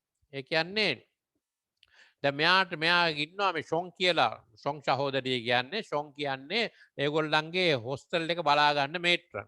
එයාත් හරි සැරයි. ඉතින් එතකොට මේගොල්ලෝ පොඩි වැරද්දක් කරත් එයා ඇවිල්ලා දඬුවම් කරන ආකාරය ඒ වගේ දේවල් එකේ එයා විස්තර කරලා කියලා තියෙනවා. ඊට පස්සේ දැන් මේගොල්ලෝ අවුරුද්ද නිවාඩුවට ගමේ යන්න. දැන් ගමේ යන කතන්තරේ වෙනම පැහැදිලි කරලා කියනවා. මොකද ගමේ යනවා කියන්නේ මෙයාට ලොකු ප්‍රශ්නයක්. ඒ කියන්නේ දවස් 3ක් තිස්සේ ආපස්සට යන්න ඕන. ඉතින් චීනයාගේ සිරිතක් තමයි අවුරුද්දට මොන ලෝක හිටියත් ගමේ එනවා. ඒගොල්ලන්ගේ අවුරුද්ද කියන්නේ අනිවාර්යයෙන්ම මේ හොඳ මේ එකට ඉන්න ඕන දෙයක්. අම්මලා තාත්තලාත් එකට ඉන්න අවස්ථාවට අවුරුදු වෙනකොට ගමේ යනවා. අපිත් දැන් ලංකාවේ අවුරුද්දට ගමේ යනවා කියලා යනවනේ. චීනෙත් එහෙම. ඒතකොට අවුරුදු උත්සවය අනිවාර්යයෙන් හොඳට ගන්න. අපි එදා පියාඹන අශ්වයා කෙනෙක් මතක ඇති අවුරුදු නිවාඩුව දවසේ අර ගමේ ඒගොල්ලෝ තේරම තියෙන හොඳම ಜಾති කෑම කාපු ආකාරය ගැන විස්තර දුන්නානේ. ඒ වගේ මෙයා ගමට යන්න ඕන. දැන් ගමට යන්නේ කොහොමද? දැන් මෙයා හර්බ් ගන්න දැන් ටිකට් එකක් අරගෙන දැන් මෙයා තනියම යනවා. අර මෙයා හිටපු ගෙදර ඉන්න පොලිස් නිලධාරියා මෙයාව ගෙනල්ලා බීජිං මේ ඩුම්රිය ස්ථානට ඇරලුවා. ඇරලුවාට පස්සේ දැන් මෙයා යනවා. ගිහලා හර්බින් වලට කියන නගරයට යනවා. දැන් හර්බින් වලට ගිහලා උදේ 8 විතර යන්නේ. ඊළඟට එතන ඉන්නවා දැන් ඉතින් විවේක කාමරේ ඉන්න ඕනේ කියලා ඉන්නකොට එතන ඉන්න වොචර් එක ලේඩි කෙනෙක් ඉන්නවා. මේට්‍රන් ඇවිල්ලා අහනවා. "ඔයා දැන් මෙයාගේ ටිකට් එකේ තියෙන ඔයාට මේ කෝච්චියේ තියෙන හවසනේ." එයා කියනවා "ඒකනේ එන්නම් මං එතකම් මෙහෙ ඉන්නවා." එයා කියනවා "එහෙම ඉන්න බෑ. අනිවාර්යයෙන්ම ඔයා ඉන්න ඕනේ මේ එළියට යන්න ඕනේ. මොකද කෝච්චියේ එන්න පැය භාගයක් ඇතුළත තමයි ඉන්න ඕනේ. නැත්තම් ඔයාට ඉන්න බෑ කියලා එළියට දානවා. දැන් හර්බි එතකොට අධික සීතලයි. අධික සීතල කලාපේ. දැන් මෙයාට හොඳ ඇඳුමකුත් නැහැ. මොකද මෙයා සීත කලාපයට ගැලපෙන ඇඳුම් ඇඳලත් නැහැ. ඉතින් මෙයා බෑග් සූට් කේස් එකක් උස්සගෙන පාරේ තොට ඇවිදිනවා. යනකොට ඉතින් මිනිස්සු බලනවා මෙයාගේ 아무තු විදියට මිනිස්සු උංගා මෙයා ඇඳුම් පොරවගෙන සීත වළක්වා ගන්න. එහෙම යනකොට මෙයා යනවා අර සූට් කේස් එකක් අරගෙන. ඉතින් අවුරුදු 11ක 12ක ළමෙක්. ඊළඟ කඩයක් ළඟ පොඩ්ඩක් හිටගෙන ඉන්න. එතන ඉන්න කෑ ගහලා පන්න ගන්න. ඔතන ඉන්න එපා. ඔයා මේ ඔතන අපිට අලවියකුත් නැති වෙනක දැන් මෙයාට හොඳටම බඩගිනි. කන්න දෙයක්වත් නැහැ. ඇඟ වෙවුලනවා. දැන් මැරිලා වැටේ කියලා හිතහින්. ඔහම යනකොට එක තැනක මේ මිනිස්සු ටිකක් එකතු වෙලා මේ ආලෝකයක් තියෙන තැන ගිනි උඩුණක් ළඟ වාඩිලා ඉන්නවා තේ බොන. දැන් මෙයා මෙතන එබිලා බැලුවා. එබිලා බැලුවම මෙතන එක්කෙනෙක් දැකලා කතා කරා. කතා කළා ඇයි කියලා. එයා කිව්වා මම මෙහෙම කෝච්චියට යන්න ආවේ. මම මෙහෙම නර්තන ඇකඩමියේ ඉන්නේ. ඉතින් මට කෝච්චිය පරක් වෙන හින්දා එළියට දැම්මා. මට ඉන්න තැනක් නැතු මම මේ ඉන්නේ. දුව එහෙනම් ඔතන ඉන්න කියලා. එයාගේ ඉතින් අර ඒගොල්ලෝ සතුටුනා නර්තන ඇකඩමියේනේ. එහෙනම් අපිට නැටුමක් නටලා පෙන්නන්න පුළුවන් කියලා. ඉතින් එයා කිව්වා හරි. ඒ පාරේ එයා ඉතින් අර හොඳ දන්න මොනර නැටුමක් නටලා පෙන්නුවා මේ පුජ්‍යලයක් හරි සතුටු වෙලා එයා ගිහිල්ලා හොඳ නූඩ්ස් දාපු හොඳ සුප් එකක් ගෙනත් දුන්නා. එයා කියන මට දිව්‍ය භෝජනයක් වගේ මේක මම ඒක කාලා කියලා තියෙනවා. ඒගොල්ලෝ අපි දැන් වැඩට යනවා. තේ බොන වෙලාව මේ හිටියේ. ඔයා මේ ඉන්නකම් මේ රස්නෙට වෙලා මේක ඇතුළට වෙලා ඉඳලා කෝච්චිය යන්න කියලා අරිනවා. එයා සතුටු වෙනවා. හර්බින් වල ආවට පස්සේ මට ඉන්න තැනක් හම්බ වෙනවා. එහෙම තමයි මෙයාගේ ගමන හිතා ගන්න පුළුවන්. එතකොට මේගොල්ලෝ කොච්චර අසීරුවෙන්ද මේවයි ගමන ගියේ. ඉතින් ඊට පස්සේ ආපහු එයා කියනවා දැන් ගමනට සූදානම් වෙන්න. දැන් මේ යනකොට වැසිකිලි නැහැ. ඊළඟට මුත්‍රා කරන්න තැනක් නැහැ. දැන් මෙයාගේ වයසට නිකන් අර අනිත් ළමයි වගේ බිම හැමතැනම වාඩිලා මුත්‍රා කරන්නත් බෑ. ඉතින් මේවා සේරම අර්බුද. එයා කියනවා මම දවස් 3ක් විතර බඩගින්නේ. ඉන්නේ. දවස් 3ක් බඩ වැසිකිලියක් නැතුව ඉන්න කෑම නොකා ඉන්න දවස් ගාණක්. මොකද ඒගොල්ලෝ එහෙම කෑම කෑවොත් මට වැසිකිලි යන්න. වැසිකිලි යන්නොත් යන්න තැනක් නැහැ. ඉතින් හිතා ගන්න පුළුවන් නේ මේගොල්ලෝ මේ ප්‍රශ්නේ විසඳ ගන්න ආකාරය. ඉතින් ඒ විදිහට දුක් විඳලා තමයි මෙයා ආපහු ගමට යන්නේ. හැබැයි ගමට යනකොට මෙයාට ලොකු පිළිගැනීමක් තිබුණා. ඒ කියන්නේ ගමේ මිනිස්සු දැන් මේ ගමට හරිම නිකන් මේ හිතා ගන්න බැරි තරම් ජයග්‍රහණයක්. මොකද බීජින් නගරයේ තියෙන නර්තන කැඩීමට ගමේ ළමයි තේරෙනවා කියන්නේ මේ ගමේ අයට නිකන් හාස්කමක් වගේ.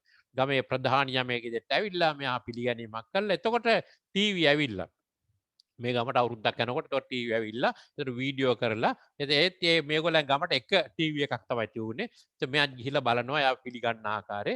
මෙහෙම ඉතින් කොහොම හරි ඒ මාසේ ඉඳලා ඊට පස්සේ ආපහු එනවා. දැන් එනකොට දැන් මේ අර අක්කා කියනවා වා පුළුවන් අතහරින්න එපා. ඔය උත්සාහය දිගටම කරන්න. කොහොම හරි ඔය ගමන ජයග්‍රහණය කරන්න ඕන. එහෙම කියලා කොහොම ඉන්න අතරතුර දැන් ආපහු එනවා. දැන් එනකොට තව ප්‍රශ්නයකට මුහුණ දෙන්න වෙනවා.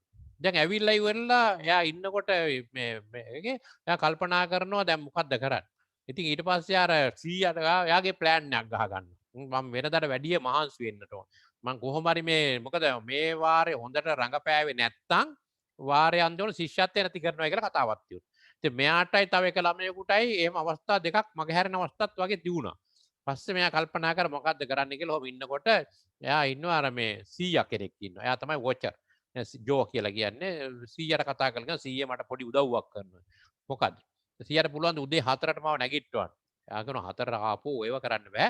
මම නැගිට්ටවන්න කියලා දැනගත් නෑ මම කාටවත් කියන්නේ. ඒ වුණාට මම ඔයගෙට 4ට කියලා නැගිටලා කවදා හරි දැනගත්තොත් මගේ රස්සාවක් නැති වෙනවා. මටත් ඉන්න හම්බෙන්නේ නැහැ කියලා එයා බහැගි. ඊට පස්සේ කියනවා 100 මට නැත්තම් මට මේකෙන් පස්සේ මට මෙහෙම මේ ගුරුවරී හරියට අඩන්තේට්ටම් කරනවා මට මේක දාලා යන්න තමයි වෙන්නේ. 100 කියනවා ඌ මන් දන්න. ඔය ගුරුවරිය නම් ඔහොම තමයි කියලා. ඒත් මට කරන්න දෙයක් නැහැ කිව්වා. පස්සේ හැබැයි 100ට එකපාරට අදහසක් කල්පනා වෙනවා. 100 අහනවා මේ ඔබ වාසනාවකට අවාසනාවට ඔබ ඉන්නේ මේ ජනේලේ අයිනේද? ඔව් මං නිදා ගන්න ජනේලයන්ටම නිදා ගන්න. එහෙනම් ඒක ලක් එක තමයි කියලා 100 පොඩි උපාය මාර්ගයක් කියලා දෙනවා. 100 දෙනවා ලොකු නූල් පටක්. නූලක්. අර මේ ට්වයින් නූලක් වගේ මේ නයිලෝන් නූලක්. කියන වාදන් රෑ නිදා ගන්නකොට මේක ජනේලේ චුට්ටක් මෙතන හිල් කරලා මේ නූල දාන්න එළියට. දාලා පල්ලෙහාට එල්ලෙන්න දාලා තියන්න. කියලා ඔයාගේ අතේ බැඳගෙන ඉන්න. මං හැමදාම හැම පෑයෙන් පෑයට මං ඔතනින් ඇවිදිනවා. ඇවිදින 4ට මං හරියටම නූලෙන් අදින්නම්. එතකොට ඔයා ඒකට සද්දේ ඇහැරලා ඔයාගේ වැඩේ කරගන්න කියලා ඒ නූල ගලවලා බොහොම පරිස්සමෙන් ලාච්චුවට දාලා යන එක 100 පොඩි උපාය මාර්ගයක් කියලා. පස්සේ එදායින් පස්සේ 100 හරියට උදේ 4ට නූල අදිනවා. මෙයා හිමින් සිර නැගිටලා කාටත් හොරෙන් සේරම නිදි. දැන් මේක නීති විරෝධී එළියට යන එක බෝඩිමේ. හැබැයි මෙයා හිමින් සිර එළියට ගිහිල්ලා එයා වෙනම අර ඉටිපන්දමක් පත්තු කරගෙන නර්තන කාමරයකටලා නටන්න පුහුණු වෙනවා. ඇයි?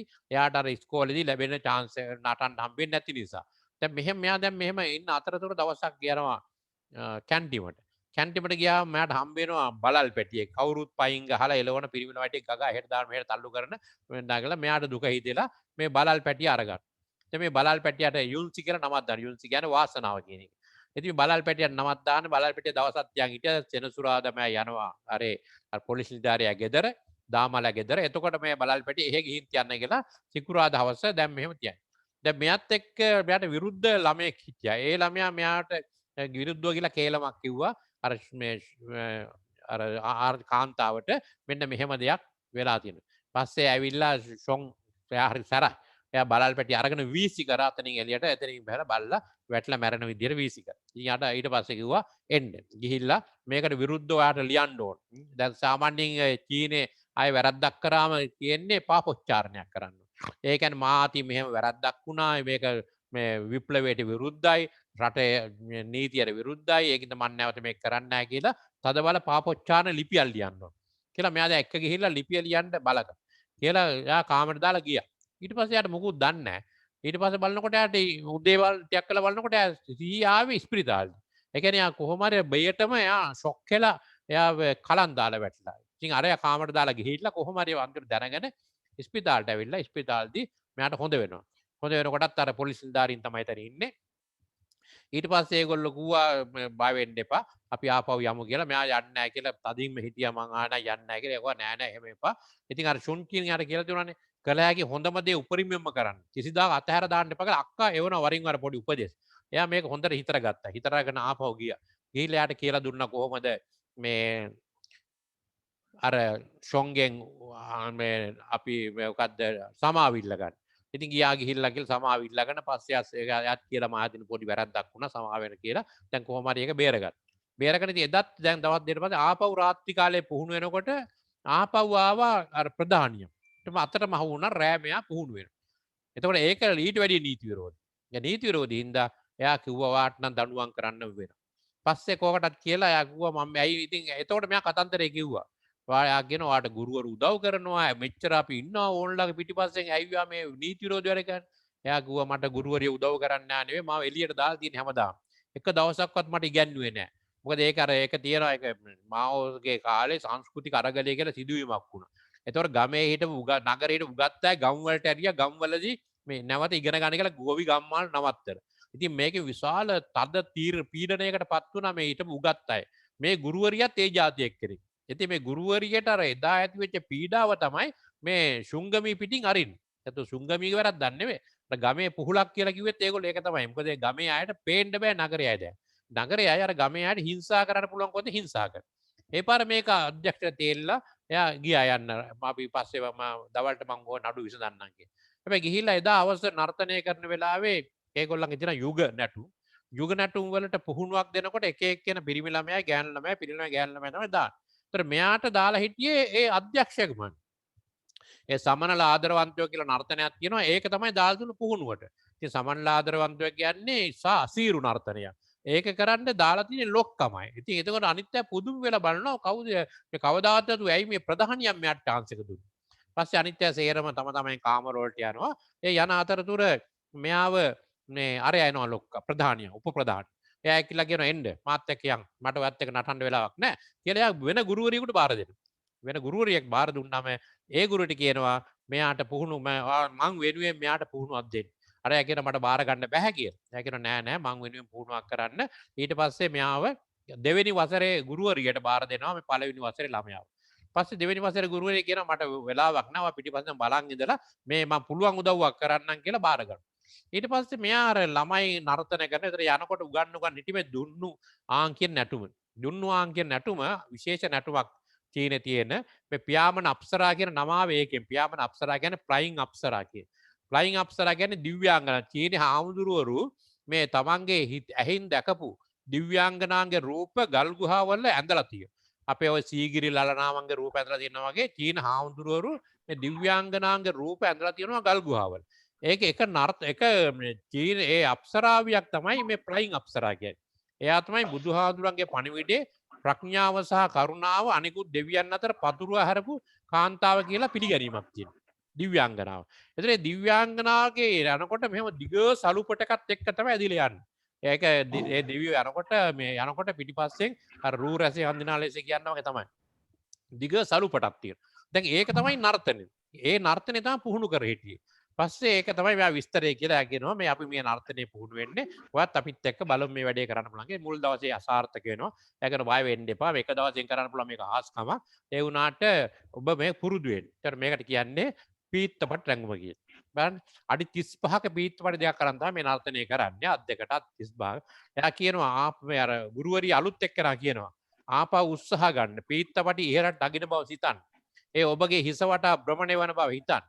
එසේ ඔබ ඉදිරියේ වලලු සකසන බව ඊට පස්සේ ඔබගේ අත්තා බහව ඉතිරි අවශ්‍ය කටයුතු ඒ කියන්නේ මෙයා නටනකොට අර පීත්තපටිය වලලු කැරකෙන්නට ඕන.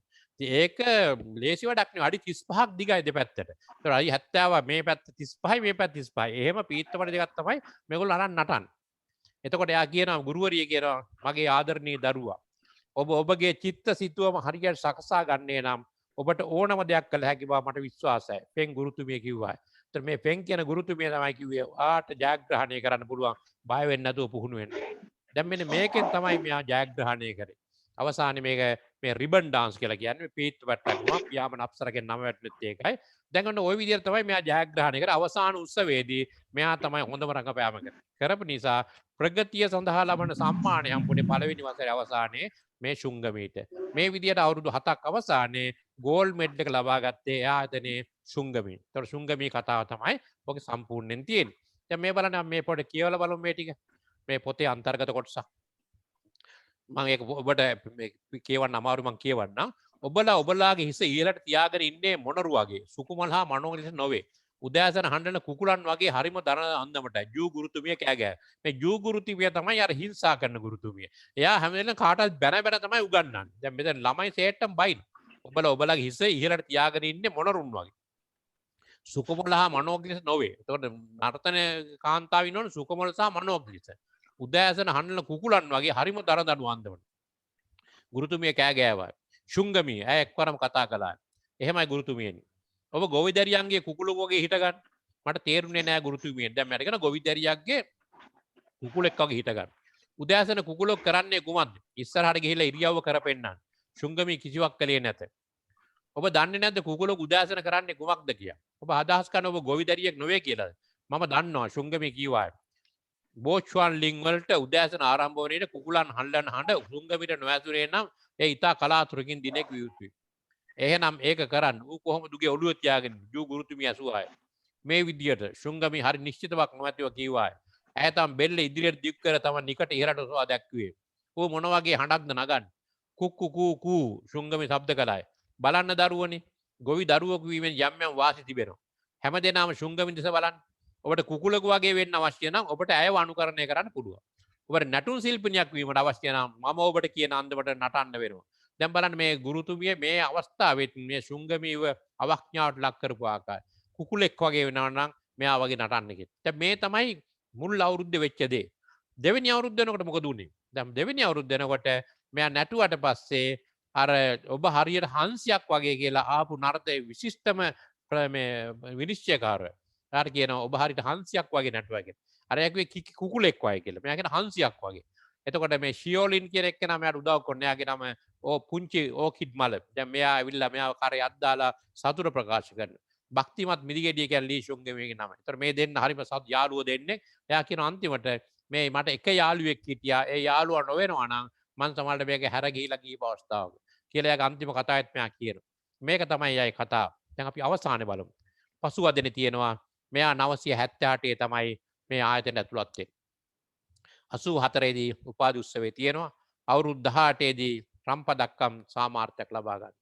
අවුරුදු 7ක් ප්‍රධාන බැලේ කණ්ඩායම ප්‍රධානම නාටිකාංගනාව. චීනයේ ප්‍රධානම බැලේ කණ්ඩායම ප්‍රධාන නාටිකාංගනයට අවුරුදු 7ක් මෙයා රඟපාන. ඒ කියන්නේ හැම අවුරුද්දෙම චීන අවුරුද්දේදී රූපවාහිනී ඉස්සර රඟපාන ප්‍රධාන නැටුම කරන්නේ මෙයා. අවුරුදු 7ක්. ඒ කියන්නේ මුළු චීනෙම බලනවා මේ නැටුම. ඒ චීනෙන් බලන නැටුමේ ප්‍රධාන බැලේ නාටිකාංගන වඩපත් උනේ අවුරුදු 7ක්ම මේ කාන්තාව. ඒ ආසියා හැම රටකම පස්සේ මෙයාගේ නර්තන කණ්ඩායමත් එක්ක ගිහිලා තියෙනවා. අවුරුදු 8කට පස්සේ මෙයා ඇමරිකාවට ඇවිල්ලා ප්‍රධාන රඟහල් සියල්ලෙම රඟ දක්වලා මහත් ප්‍රසිද්ධියට පත් වෙච්ච එක්කෙනෙක්. එතකොට ෂියෝලින් කියන යාළුවයි මෙයයි දෙන්න තමයි ඒ කණ්ඩායම දිගට මෙහෙව්වේ. මුළු ඇමරිකාවේම හැම නගරකම මේගොල්ලෝ රඟපාලා තියෙනවා. මේ ශුංගමී කතාව මේක තමයි. දැන් මෙයා විවාහ වෙච්ච කෙනා තමයි අර මෙයා කතාව ලිව්වේ. එයාගේ සැමියා තමයි මේ කතාව ලිව්වේ. එතකොට මේ ශුංගමී කතාව අදත් අවුරුදු 50කට පස්සෙත් අද වෙනකම්ම නර්තන ඇකඩමියේ පුරාවෘත්තයක් වගේ තියෙනවා. ඉතින් මේ එතකොට අපිට පේනවා මේ කතාව කොච්චර අපූර්ව කතාවක්ද කියලා. දැන් අපිට මේකේ උගා දේවල් ඉගෙන ගන්න තියෙනවා. දැන් අපිට පේනවා කොච්චර ලස්සනට කියන්නේ කොච්චර අසීරුතා තියුණා. කොච්චර අර්බුද තියුණා. අවුරුදු 11ක ළමෙක් කොච්චර දුර ඇවිල්ලා අවුරුදු ගානක උත්සාහයකින් පස්සේ අවසාන සාර්ථකත්වය ලබන ආකාරය තමයි අපිට මේ කතාවේ දකින්න හම්බෙන්නේ. මේකින්ද අපිට මේක මේ ළමයින්ට ඕස්ට්‍රේලියාවේ නිර්දිෂ්ට පාඨ ග්‍රන්ථයක්. දැන් අපි එදත් කිව්වා පියාමන අස්ට්‍රා කියන පොත මාවස් ලාස් ඩාන්ස් කියන එක 7 8 පන්තිය ළමයි නිර්දිෂ්ට ග්‍රන්ථයක්. මේ පොතත් 7 8 9 ළමයින්ට නිර්දිෂ්ට පාඨ ග්‍රන්ථයක් හැටියට නම් කරලා තියෙනවා. ළමයින්ට උගන්වන්න කොහොමද ආත්ම විශ්වාසයෙන් කටයුතු කරන්නේ? අධිෂ්ඨානයෙන් කටයුතු කරන්නේ. ඉලක්කයක් හැටියට කටයුතු කරන්නේ කොහොමද කියලා අපි පෙන්눔 කරලා තියෙනවා. අපි බලමු මේකේ මේ රූපරාමුවක් මයිලක තියෙනවා. අපිට ඒක පෙනෙයිද දන්නේ බලමු බලන්න පුළුවන් වේද කියලා.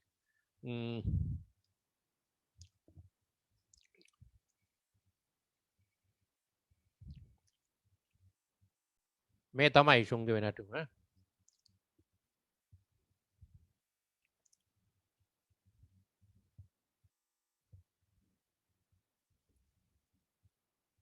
මේ තමයි ඒ පොත පේත්පුල් සම් කියන එක.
ඒ තමයි මයිට හඬ උනත් මට පැහැදිලි නෑ.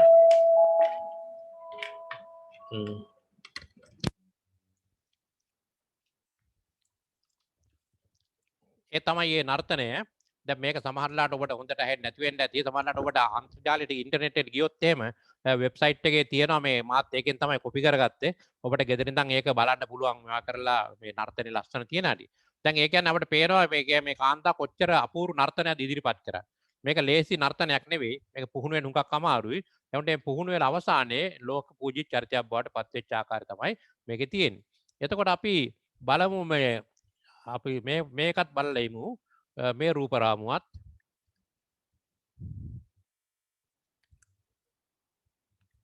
මේක අපි එදා බලපු මේ චිත්‍රපටිය.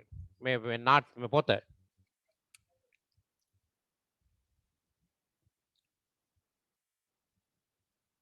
එදා අහපු යට මේ කතන්දරේ දැන් තේරෙනවා.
හොඳයි.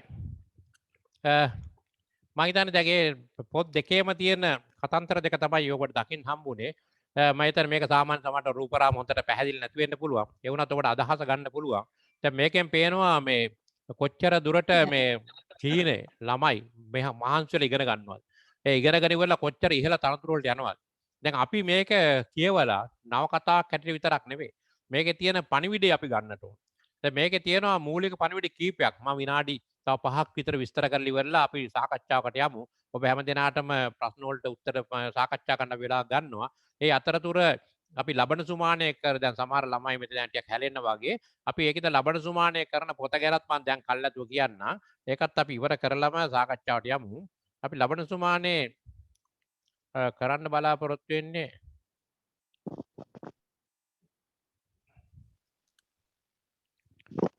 දැන් මේ තමයි අපි අද කරපු මාතෘකාව. අපි ලබන සුමානේ දැන් මේ පොත සමහරවිට හුඟක් අය අහන නිතරම අහන දෙයක් නේ මේ පොතක් ගන්නෙ කොහොමද කියලා. දැන් මේ පොත ගන්න ආකාරය තමයි මේකේ තියෙන්නේ. දැන් මේක ශික්ෂා මන්දිර ප්‍රකාශනය යටතේ මේ 302න් 3 වැකඩ පානදුර කියන ලිපිණයට තැපැල් මගින් ගෙදෙට්ටම ගෙන්න ගන්න පුළුවන්. මේ අංකයට කතා කරාම මේක මගේම අංකය. අංකට කතා කරලා විස්තර හොයා ගන්න පුළුවන්. මේ කොරෝනා කාලේ අවසන් වෙලා තැපැල් කන්දුරු පටන් ගත්තට පස්සේ හොයා ගන්න පුළුවන්. එතකොට මේ මුල් පොත රුපියල් 600ක් වෙනවා. ව්‍යාමන අප්සරා පොත 650ක් වෙනවා. තැපැල් ගාත රුපියල් 200ක් වෙනවා. සරසවි ගුණසේන ගොඩගේ මේ සදීපා සංක ස්වාරී ඇතුළු ප්‍රධාන පොත්හල් වලින් ලබා ගන්න පුළුවන්කම තියෙනවා. කොහොමත් තමන්ගේ නගරේ තියෙන ඕනෑම ප්‍රධාන පොත්වලකට කිව්වොත් ඒගොල්ලෝ මේ පොත ගෙන්නලා දෙයි. මේක කියවන්න බලන්න. දැන් මේ පියාමන අප්සරා කියන පොත 200ක් අපෙන් අරගත්තා කෑගල්ලේ සාන්ත ජෝසප් බාලිකා විද්‍යාලයේ ශිෂ්‍යත්ව පාස් වෙච්ච ළමයින්ට තෑගි දෙන්න. ඒ ඉස්කෝලේ විදුහල්පතිනිය ඒ වගේම ඒකේ ආචාර්ය මණ්ඩලය සහ ඒ දෙමාපියෝ එකතු වෙලා ඒගොල්ලෝ කල්පනා කර අපේ ළමයින්ට දෙන්න තියෙන හොඳම තෑග්ග. ඒගොල්ලෝ කල්පනා කර අවසානයේ තෝරාගත්තේ මේ පියාමන අප්සරා කියන පොත. දැන් මේ පොත ඒ ළමයින්ට තෑගි දුන්නා. ඒ ළමයින්ට මම ආරාධනා කරා දෙන්න කියලා මේක අහන්න. මොකද ඒ ළමයින්ට මේ එක සැරයක් දෙසරයක් කියවනකොට තමන්ගේ ජීවිතය අනිවාර්යයෙන් වෙනස් කරගන්න පුළුවන්. මේ පොත කියවීමෙන් පමණක් මට මේ ළඟදී හම්බුණා අපේ ලංකාවේ නර්තන කණ්ඩායමක එක මම කියන්නේ උත්සවයක් බලන්න. ඒ උත්සවයේදී ප්‍රධාන නිලිය ප්‍රධාන මේ නාටිකාංගනාව දැන් එයා ක්‍රේබන වෙලාවේ අම්මා දුවලා දුවලා ඇවිල්ලා මට කතා කරලා කියනවා සර්ගේ පොත හින්දා තමයි අපේ දුව මෙච්චර දියුණුනේ. මං මොන පොතද? පියාමන අප්සරා පොත. ඉස්සර මම නැටුම් වලට එන්න හරි අකමැති. ඒ නැටුම් වලට හරි අකමැති වුණාම පස්සේ මට මේ පොත හම්බෙලා මම මේ පොත දුන්නා යාට. ඒ පාරේ පොත කියුවට පස්සේ දැනුත් බලන්න එයාගේ බෑග් එකේ මේ තියෙනවා කියලා මට පොත ගෙනත් පෙන්නුවා. එයාගේ ජීවිතේ මුළුමනින් වෙනස් වුණා කියලා. දැන් මේක හොඳ ලක්ෂණයක්. ඒ කියන්නේ පොතක් කියවලා ඒ ළමයා සම්පූර්ණයෙන්ම ජීවිතේ වෙනස් කරගෙන එයාගේ සාර්ථකත්වය කරා ගිහින් තියෙනවා. එතකොට මෙන්න මේ වගේ තමයි මේ පොතකින් ගන්න තියෙන පණිවිඩය. අපි ඒ වගේම අපි අවසන් කරමු ඒකත්. අපි ලබන සතියේ මෙන්න මේක අපි කරන්න බලාපොරොත්තු වෙන්නේ. අපි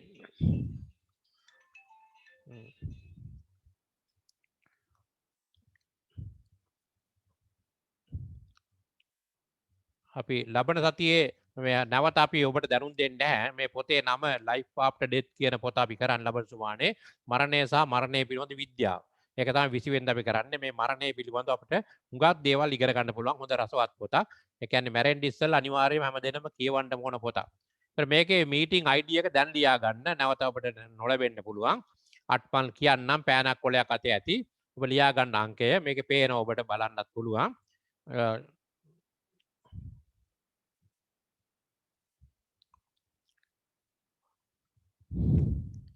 896යි 797යි 51යි 560. 896යි 797යි 51යි 560 තමයි ID එක. පාස්වර්ඩ් එක 921යි 0.32. 921යි 0.32 තමයි පාස්වර්ඩ් එක. ඔබට මේක පේනවා හොඳට ආයෙත් බලා ගන්න වරද්ද ගන්න එපා. මේක තමයි 20 වෙනිදා අපි ප්‍රධාන පොත Life After Death Mary T Browne කියන්නේ මෙයාට තියුණා මේ මොකක්ද යාර කියන්නේ අධිමානසික ශක්තිය. දෙවියන් භූතයන් එක්ක ගනුදෙනු කරන්න පුළුවන් හැකියාවක් මම තාමත් මේ ඇමරිකාවේ ඉන්න කාන්තාවක් ඇය ලියපු රසවත්ම පොතක් තමයි Life After Death. ඉතින් මම තමයි මේ මරණින් මත් ජීවිතය සැපවත් කරගත හැකි මක් කියලා නම දැම්මේ. ඔය පොතේ නියම නම Life After Death. ඒ වගේම Death and Science of Dying කියලා මරණය සහ මරණය පිළිබඳ විද්‍යාව කියලා. ඒ කියන්නේ මරණය පිළිබඳව පර්යේෂණ කරපු වෛද්‍යවරියක්. ඇයට PhD 18ක් තියෙනවා මේ මාතෘකාව විතරක් පර්යේෂණ කරලා ස්විස් ජාතික කාන්තාවක් එලිසබෙත් කුබ්ලා රොස් කියලා. දැන් එයාගේ ලිපි කීපයකුත් අපි මේ මරණය පිළිබඳ විද්‍යාව කියන පොතේ පරිවර්තනය කරලා තියෙනවා. ඉතින් මේ දෙකම අපි එකට සාකච්ඡා කරන්න බලාපොරොත්තු වෙනවා ලබන සුමානේ. අපි දැන් චරිතාපදාන කතා දෙකක් එක දිගට සාකච්ඡා කරපු නිසා ඊට වඩා වෙනස් දෘෂ්ටි කෝණයකින් මේ කතාවට යන්නයි බලාපොරොත්තු වෙන්නේ. ඒතර අපිට විවිධත්වයක් තියෙනවා. මම ආයෙත් කියන එකක් තමයි මැරෙන්න ඉස්සෙල්ලා නම් මේ පොත කියවන්න ඕන. එතකොට තමයි දැනගන්න පුළුවන් ඉන්නේ මරණින් මත් ජීවිතය සැපවත් කරගන්නේ කොහොමද. මැරිලා ඉවරෙලා සැපවත් කරගන්න බෑනේ. අපේ රටේ තමයි මරුණාට පස්සේ නිවන් සැප ලැබේවා කියලා බෝඩ් ගන්න. එහෙම බෝඩ් ගැව්වයි කියලා මෙහෙම සැප ලබන්න බෑ. ඊට කලින් මේ වැඩේ කරන් තියෙනවා. ඒක කරන්නේ කොහොමද කියන එක ඉගෙන ගන්න හුඟක් හොඳ මාතෘකාවක්. ඒකින්ද මේ ID එක, meeting ID එකයි password එකයි කොපි කරගන්න. නැවත අපිට එවන්න නොලැබෙන්න පුළුවන්. ඒකින්ද ඔබට එතකොට මම අදම ආරාධනා කරනවා ඔබේ යාළුවන්ට කියන්න, ඔබේ ආච්චිලා සීලත් එක්ක අහන්න, නන්දලා මාමලත් එක්ක අහන්න, යාළුවොත් එක්ක අහන්න. ඒකෙන් ඔබට තව හුඟක් අයට උදව්වක් කරන්න පුළුවන්කම තියෙනවා මේ ශේෂ්ත්‍රය පිළිබඳව. මේක තමයි අපේ ඊළඟ එතකොට අපි ලබන සුමානේ කරන්න බලාපොරොත්තු වෙන්නේ. දැන් මම මේ අද අපි කරපු දේ පිළිබඳව කතා කරපු දේ පිළිබඳව කරුණු කීපයක් ඔබට පැහැදිලි කරන්නම්. මේ වගේ පොතක් කියවීමෙන් අපට තියෙන ප්‍රයෝජන. එකක් තමයි දැන් පොත කියවනකොට අපිට චීනට යන්න පුළුවන්. 970 ගණන් වල චීනය කොහොමද කටයුතු කරේ? චීනයේ කොහොමද තියුනේ කෝච්චි තියුනේ ගියේ කොහොමද? ඒගොල්ලෝ උඟාක් ඈත ඉඳලා කොහොමද මේ නගරයට ආවේ? දැන් මේවා කියවලා බැලුවම නිකන් මේ සුරංගනා කතාවක්. එතකොට ඒක හරියට අර දැන් අර නගරේ ඉන්න අය හිතන්නේ දැන් මේ බීගින් වල ෂන්හයි වල ඉන්න යාළුවන්ට නම කිව්වම ඒ නමටත් ඒගොල්ලන්ට කියව ගන්න බෑ. ඒගොල්ලෝ කියනවා මේ අඟහරු ලෝකෙන් ආපු ළමෙක් වගේ තමයි මෙයා දකින්නේ. මොකද මෙයා අර අපි කිව්වනේ අර රස්නෙට අහු වෙලා, සීතට අහු වෙලා, සුළඟට අහු වෙලා, හැම රළු වෙලා, කළු වෙලා ඒ වගේ ළමෙක් තමයි මේ ආවේ. එතකොට ගුරුවරිය කියනවා මේ එහෙම අයට බෑ මේ බැලේ ඩාන්සින් කියන්නේ ලස්සන වෙන්න ඕන. වෙනුම තියෙන්න ඕනේ. ඒවා සේරම මෙයාට නැහැ. එතකොට මුලදී. හැබැයි අවසානකොට ඒ සේරම දේවල් මෙයාට ආවා. ලැබුණා. ආපහු මෙහෙ ඉගෙන ගන්නකොට අවසානයේ හොඳම ප්‍රගතිය පිළිබඳ සහතිකය ලැබී පළවෙනි අවුරුද්දේ අන්තිමට ගෝල්ඩ් මෙඩල් එක දිනාගත්තේ මේ ශුන්ගමී කාන්ත. එතකොට ලී ශුන්ගමීගේ මේ ගමන මේ හැම ළමයෙක්ම අදිෂ්ඨාන කරගන්න ඕනේ. තමන්ගේ ජීවිතයට බද්ධ කරගන්න. මමත් මේ වගේ ශුන්ගමී කෙනෙක් වෙනවා. දැන් මමත් හරියට මේක ඉගෙන ගත්තා. කොච්චර දේවල් ජයග්‍රහණය කරන්න පුළුවන්. අර මාෝ සේතුන් කියලා තියෙනවානේ. සටන අතහරින්න එපා. අවසාන මොහොත දක්වාම සටන් කළ ජයග්‍රහණය කරන්න. දැන් අර ශුන්ගමී එදා අපි කිව්වා අර මාෝ ලාස්ට් ඩාන්ස් එකේ අන්තිම මොහොතේ අර ගුරුවරිය පිටට තට්ටු කරලා අර ළමයා ගැන බලන්න කියලා කිව්වේ නැත්තම් ලී ෂුන්සින්ගේ ජීවිතය වෙනස් වෙනවා. මෙතෙන්දිත් අන්තිම තප්පරේදී අර බෝඩ් එකම සම්පූර්ණ අධ්‍යක්ෂතුමාගේ බෝඩ් එකම කිව්වම දැන් ඔබ එළියට යන්න ඕන. ඒ පාර පොලිසියෙන් දෙන්නෙක් ඇවිල්ලා මම ඇදලා එළියට දාන්න. ඒ වෙලාවෙත් මෙයා ආපස්සට ඉස්සරහට ගිහිල්ලා ආය අඩියක් තියලා කිව්වා නෑ යන්නේ නෑ. මම නටන්න නැතුව යන්නේ මම මෙච්චර දුර ඉඳලා ආවේ මේ නටුම් පෙන්වන්න ඕනේ. එතනින් තමයි යා පටන් ගත්තේ. සේරම නිකන් ගල් වෙලා වගේ හිටියා. අන්තිමට මෙයාට කොහොම හරි අවස්ථාවක් ලැබුණා. එයාගෙන ඒ තීරණය ගත්තේ නැත්තම් ඒ නැටුවේ නැත්තම් එයාට අපිට මෙහෙම කෙනෙක් හම්බ වෙන්නේ නැහැ. අන්න ඒ වගේ ෂණිකව දැඩි තීරණයක් ගන්න ශක්තියක් තිබුණක පුදුමාකාර ශක්තියක්.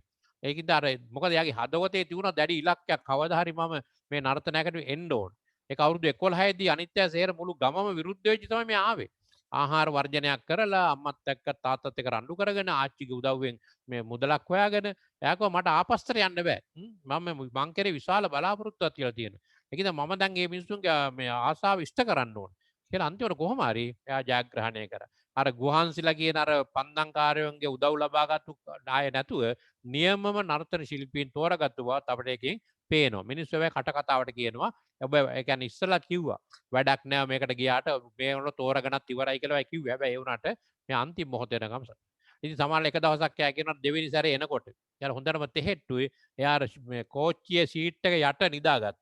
නිදාගත්තම මේ මුත්‍රා ගඳයි දූවිලි සේරම වෙලා එළි වෙනකම්ම අර කැතුලේ යා නිදි. අවුරුදු 11ක 12ක ළමයි. පස්සේ යා කොහොම හරි ආවට පස්සේ ඒ ගෙදර දමා කියලා කියන්නේ ඒක ලොකු අම්මා කියලා කිව්වා. අර පොලිස් නිලධාරියාගේ භාර්යාව මෙයා එක්ක ගිහින් ලිඳලකට අරන් ගිහිල්ලා තුන් සැරයක් සබංගාල හේදුවා. මෙයාගේ ඇඟේ තියෙන දූවිලි තට්ටු යන. හිතා ගන්න පුළුවන් කොච්චර දුෂ්කර ගමනක්ද මේ ඉන්නේ. ඉතින් අපේ ළමයින්ට දවසක් අපි කිව්වොත් එහෙම පොඩ්ඩක් එහා මෙහා වෙන්න කියලා කොච්චර රණ්ඩු කරනවද? අර එහෙම කරලා අවසානයේ තියෙන ප්‍රතිඵලයයි මෙහෙම කරලා ප්‍රතිඵල අතර අහසර පොළොව වෙනසක්. ඒකද මේ ළමයි මේවා කියවම ලොකු ආත්ම ශක්තියක් ඇති කරගන්න. ඒක තමයි හරි වැදගත් වෙන්නේ. කියලා දෙමාපියෝ මේ ළමයින්ට මේ වගේ පොත් කියවන්න දෙන්න ඕනේ. ඉතින් මම මේ පොත ඕස්ට්‍රේලියාවේ තමයි කියෙව්වේ. මේ පොත කියවම මට හිතුණා මේක සිංහලට පරිවර්තනය කරොත් අපේ ජනතාව අපේ ළමයින් හුඟක් දෙනාට මේකෙන් ප්‍රයෝජනක් වෙයි. ඒ වගේම ලංකාවේ මේ වෙනකොට සෑහෙන පොත් ප්‍රමාණයක් අලෙවි වෙලා තියෙනවා. ඒකෙන් පේන්නේ මේ පොත් පුස්තකාලවල තියෙනවා, ගෙවල් වල තියෙනවා, ළමයි කියවලා තියෙනවා. අපි අවශ්‍යතාවෙත් ඒක තමයි මේවා කියවලා ශුංගමී වගේ ආත්ම ශක්තියෙන් යුතු දුවක් අපිට හැදෙන්නට ඕන. එහෙම පුතෙක් හැදෙන්නට ඕන. එහෙම නැතුව මේ ගමන ජයග්‍රහණය කරන්න බෑ. කොච්චර බාධක ආවත් බාධක කඩාගෙන ඉස්සරහට යන්න පුළුවන් කියන එක මේ කතාවලින් එනවා. එතකොට ඉලක්කයක් හදාගන්න හැටි, ඉලක්කේ එල්ලිලා ඉන්න හැටි, ඉලක්කේ ජයග්‍රහණය කරන්න කැප වෙන හැටි, එන බාධක වලට මුහුණ දෙන හැටි, බාධක Tamanට වාසියක් කරගන්න ආකාරය, අවසානයේ තමන්ගේ තියෙන සියලුම දස්කම් පෙන්නලා ට්‍රම්ප දක්වම දිනා ගන්න ආකාරය සියල්ල මේ කතාවේ අන්තර්ගත වෙනවා.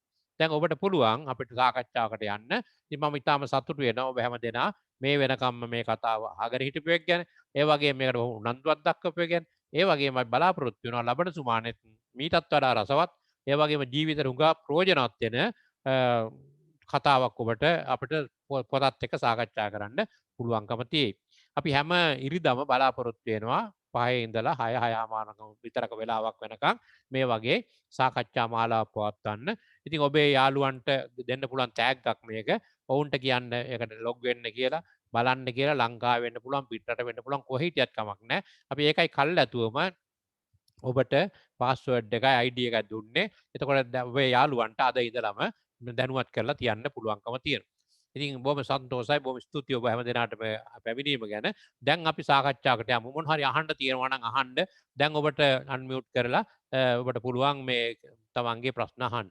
එක්කෙනෙක් පස්සේ එක්කෙනෙක් අහන්න. එතකොට ඕන කෙනෙකුට මේ අවුලක් නැතුව අහගන්න පුළුවන්. දැන් ඔබේ වෙලාව.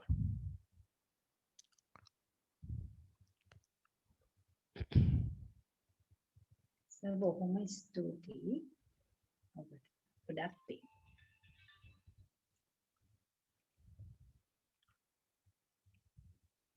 ඔව් ඇහෙන්නේ නැහැ. අහන්න කලින්.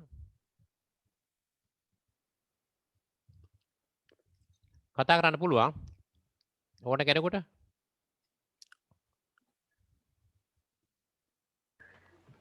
chat එකට දැම්මත් අපිට ප්‍රශ්න තිබුණොත් උත්තර දෙන්නත් පුළුවන්. Thank you very much sir.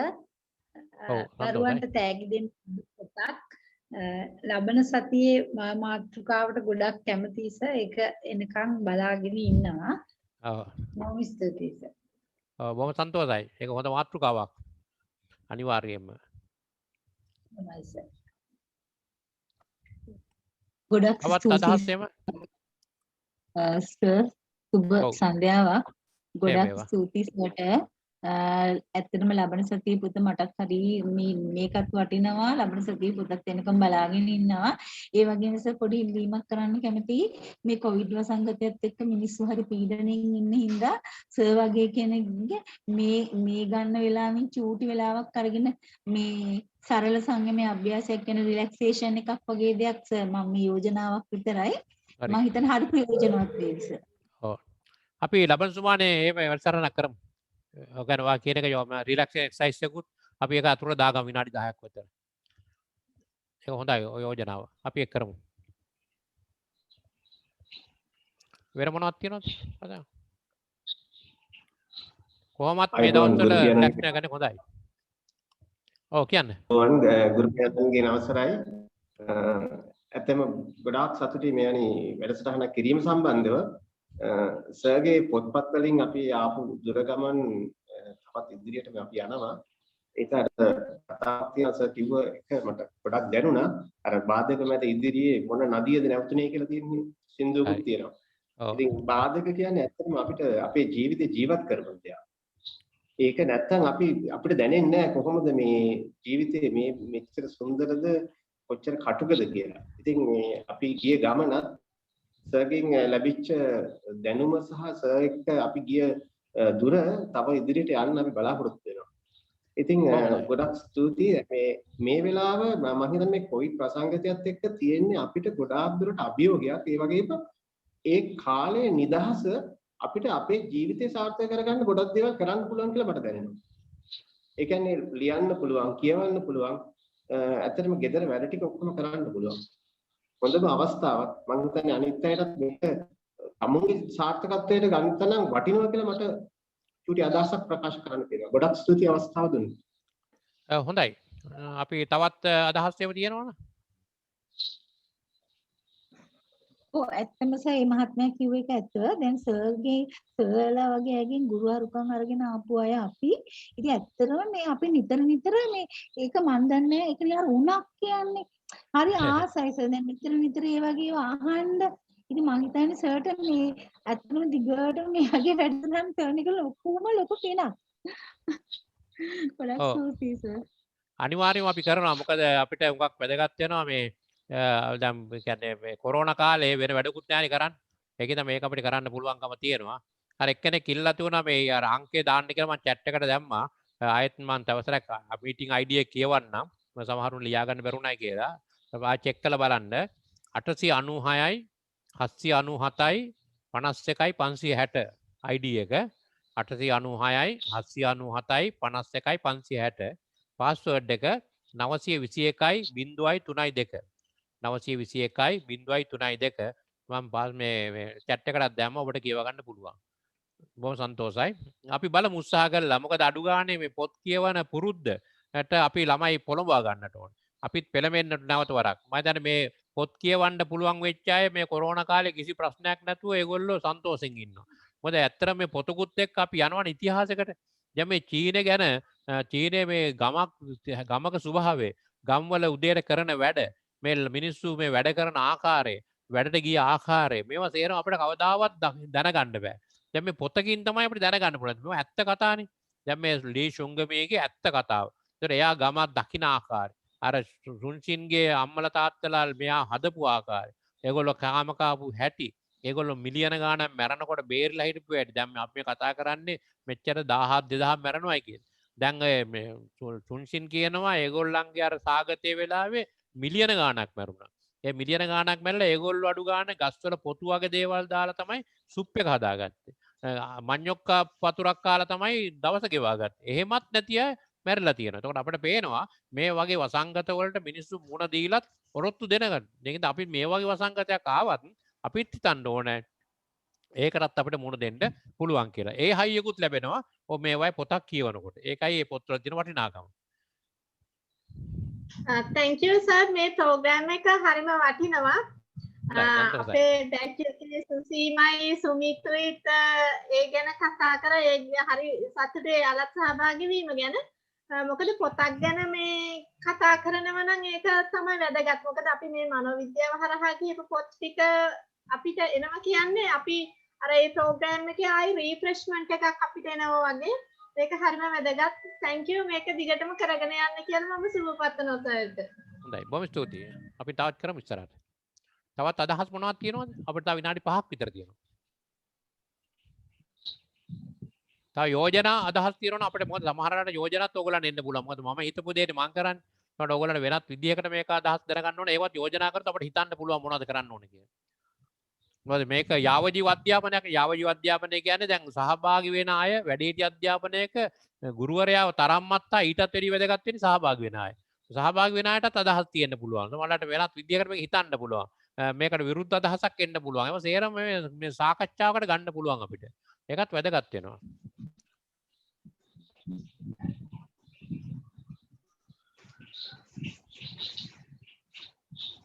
ඔව් මොකද දැන් කතාවක් ඉවර වෙනකම් අවසානකම් ඉන්න එක හරි වටිනවා. මොකද අවසානයේ වල වැදගත්ම කරුණ අවසානයේ කියවෙන්න පුළුවන්. සමහරව අවසානනකොට නැගිටලා ගිහලා තේ එකක් බිබි වැත්තකටලා ඉන්නවා. එතකොට අපරාධයේ කාලේ. මේ වැඩක් ඉවර වෙනකම් ඉඳලා ගියොත් තමයි ඒකේ වටිනාකම වැඩි වෙන්නේ. මොකද අවසාන මොහොතේත් අපි තමයි අලුත් දෙයක් කියන්න පුළුවන්. ඒ දේ තමයි මේක වෙන්න පුළුවන් වැදගත්ම පොයින්ට් එක. ඒකත් අපි වැදගත් වෙනවා මේ උත්සව සාකච්ඡාවක් වගේදී අන්තිම වෙනකම් ඉවසගෙන ඉන්න එක. තව මොනවද අදහසක් තියෙනවද ඔබට? හෙලෝ ඔව්. හෙලෝ සර් ඔකේ. මට ඉන්නේ පොඩි දරුවෝ දෙන්නෙක් අවුරුදු 10ට අඩු. දැන් මම මේ කතාවට මං ඒ දෙන්නම යොමු කරගන්න බැලුවා. හැබැයි ටිකක් අර මේ පොඩි ළමයින්ට චුට්ටක් තේරුම් ගන්න අමාරු ගතියක් තියෙන නිසා ටික වෙලාවකින් ගියා. ඒක නිසා මට හිතුණා පොඩි ළමයින්ට තේරෙන විදියට පොඩි අයටත් මේ මොකක් හරි ගුරු හරුකමක් ගන්න පුළුවන් විදියට දවසක් වැඩසටහනක් කරොත් ගොඩක් හොඳයි කියලා. මේ පොඩක් වයසින් අඩු අයට ගොඩාක්ම තේරෙන්නේ නැති අවුරුදු 10 11 විතර වගේ දරුවන් වෙනුවෙනොත් දවසක් වෙන් කළොත් හොඳයි කියලා හිතෙනවා. ඔව් අපි ළඟ එහෙම පොත් සීරීස් එකක්ම තියෙනවා. අපි ළඟ තියෙනවා මේ හද බැඳි කතා, හද සනසන කතා, හද රැඳි කතා, හද නිවන කතා කියලා පොත් සීරීස් එකක්. ජපන් ළමා කතා කියලා. අපි ওই ටික සේරම එක දවසකට පුංචි ළමයින් වෙනුවෙන්ම කරන්න බලාපොරොත්තුවක් තියෙනවා. අපි ඒක ටිකක් කල්ැතුව දැනුවන් දෙන්න. අපි මේ ටිකේ අපේ මට්ටමින් කරලා අපි එක දවසක් විතර මැදට ගියාම අපි මේ ළමා කතා ටික අපි දවසක් සාකච්ඡා කරන්න බලාපොරොත්තු වෙන ළමයින්ට ගැලපෙන පුංචි කතා ටිකක්. ඒක හරි වැදගත්. ඒක ළමයින්ට ලොකු අයටත් ගැලපෙනවා. ඉතින් අර ළමයින්ටත් එක්කත් අපි දවසක් ගත කරන්න බලාපොරොත්තු වෙනවා. ඒක සමහරවිට ලබන මාසේ මැද විතර වෙන්න පුළුවන්. අපි මේ විදියට මේ අපි පොත් 4ක් විතර තෝරලා තියෙනවා ඉස්සරහට කරන්න. ඊට මේ පොතෙන් පස්සේ ලස්සන ජීවිතයක් කියලා පොතක් අපි තියෙනවා බියුටිෆුල් ලිවිං කියලා. බුදුහාඳුරුවන්ගේ ගිහි ජනතාවට කියපු මේ උපදෙස් ඒ පොත අපි කරන්න බලාපොරොත්තු වෙනවා. ධනවත් වීම නොවර්ධින රහස් කියන පොත කරන්න බලාපොරොත්තු වෙනවා. ඊට පස්සේ අපි බලාපොරොත්තුවක් තියෙන ඔබතුමී කරපු අර යෝජනාවට. ඒ මොකද්ද? ජපන් ළමා කතා, ඊළඟට හද බැඳි කතා, හද රැඳි කතා. ඒ වගේ පොත් ටිකත් අපි එක දවසක් කරන්න බලාපොරොත්තු පුංචි කතා වලින් කොච්චර ලස්සන පණිවිඩ දෙන්න පුළුවන්ද කියලා. ඒකට ඔබේ ළමයින්ට කල්ලාතු කියලා තියන්න. මොකද සමහරලාට අපි පැයකමාරක් අපි ළමයි විනාඩි 40ක් වෙනකොට ළමයින් මැක්සිමම් උපරිමයේ දරලා ඉවරයි. ඊට පස්සේ ඒගොල්ලන්ට ඉන්න බෑ මෙතන. ඒකින් තමයි ඒගොල්ලෝ යන්නේ. හැබැයි ඉතින් අර වගේ පොඩි ඒගොල්ලොත් එක සාකච්ඡාට අරගෙන අපි කතන්දර ටිකක් කරනකොට අපිට ඒක ටිකක් වෙලා අදින්න පුළුවන්කම තියෙනවා. අපි බලමු හොඳ යෝජනාවක්. මගේ අදහසක් තියෙනවා ඒක කරන්න. ඒක හැබැයි කරන්නේ අපි තව දවස් සති දෙකකට පස්සේ විතර. මොකද එතකොට අපි ඔබට පුළුවන් ඔබේ ආයෙත් කියලා තියන්න මේ දවසක් එනවා. අපි කල්ලාතුව කියනවා. එතකොට ඒගොල්ලෝ තේරම ගෙනල්ලා වාඩි කරවන්න පුළුවන්. හොඳයි බොහොම ස්තුතියි. බොහොම ස්තුතියි සර්. තවත් අදහසක්?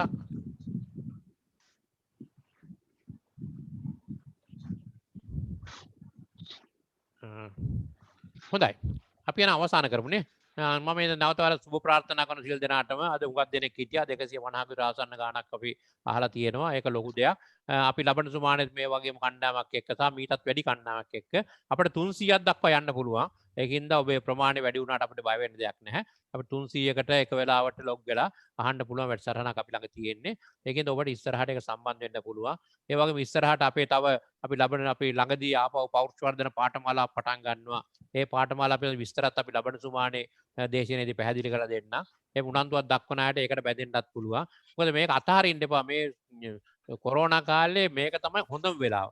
මොකද අපිට වෙනදා වගේ එහෙම ඇවිදින්න නැති නිසා ගෙදර ඉඳන් ඉගෙන ගන්න පුළුවන් වෙලාව. මේ ඉගෙන ගන්න එක ජීවිත කාලෙටම වටිනවා. ඒකින්ද මේ වගේ පාඨමාලාවල් හදාරන්නේම අවස්ථාව තියෙන එක අපි ප්‍රයෝජනට ගනිමු. ඒ තමයි හැම දිනාටම සුබ ප්‍රාර්ථනා කරනවා. අපි නැවත ලබන ඉරිදා හරියටම 5:05ට නැවත මුණ ගැහෙන බලාපොරොත්තු වෙනවා. බොහොම ස්තුතියි. සුබ රාත්‍රියක්. සුබ අනාගතයක් ප්‍රාර්ථනා කරනවා. හැම දිනාටම ජය වේවා. බොහොම ස්තුතියි සර්. බොහොම ස්තුතියි. ජය වේවා.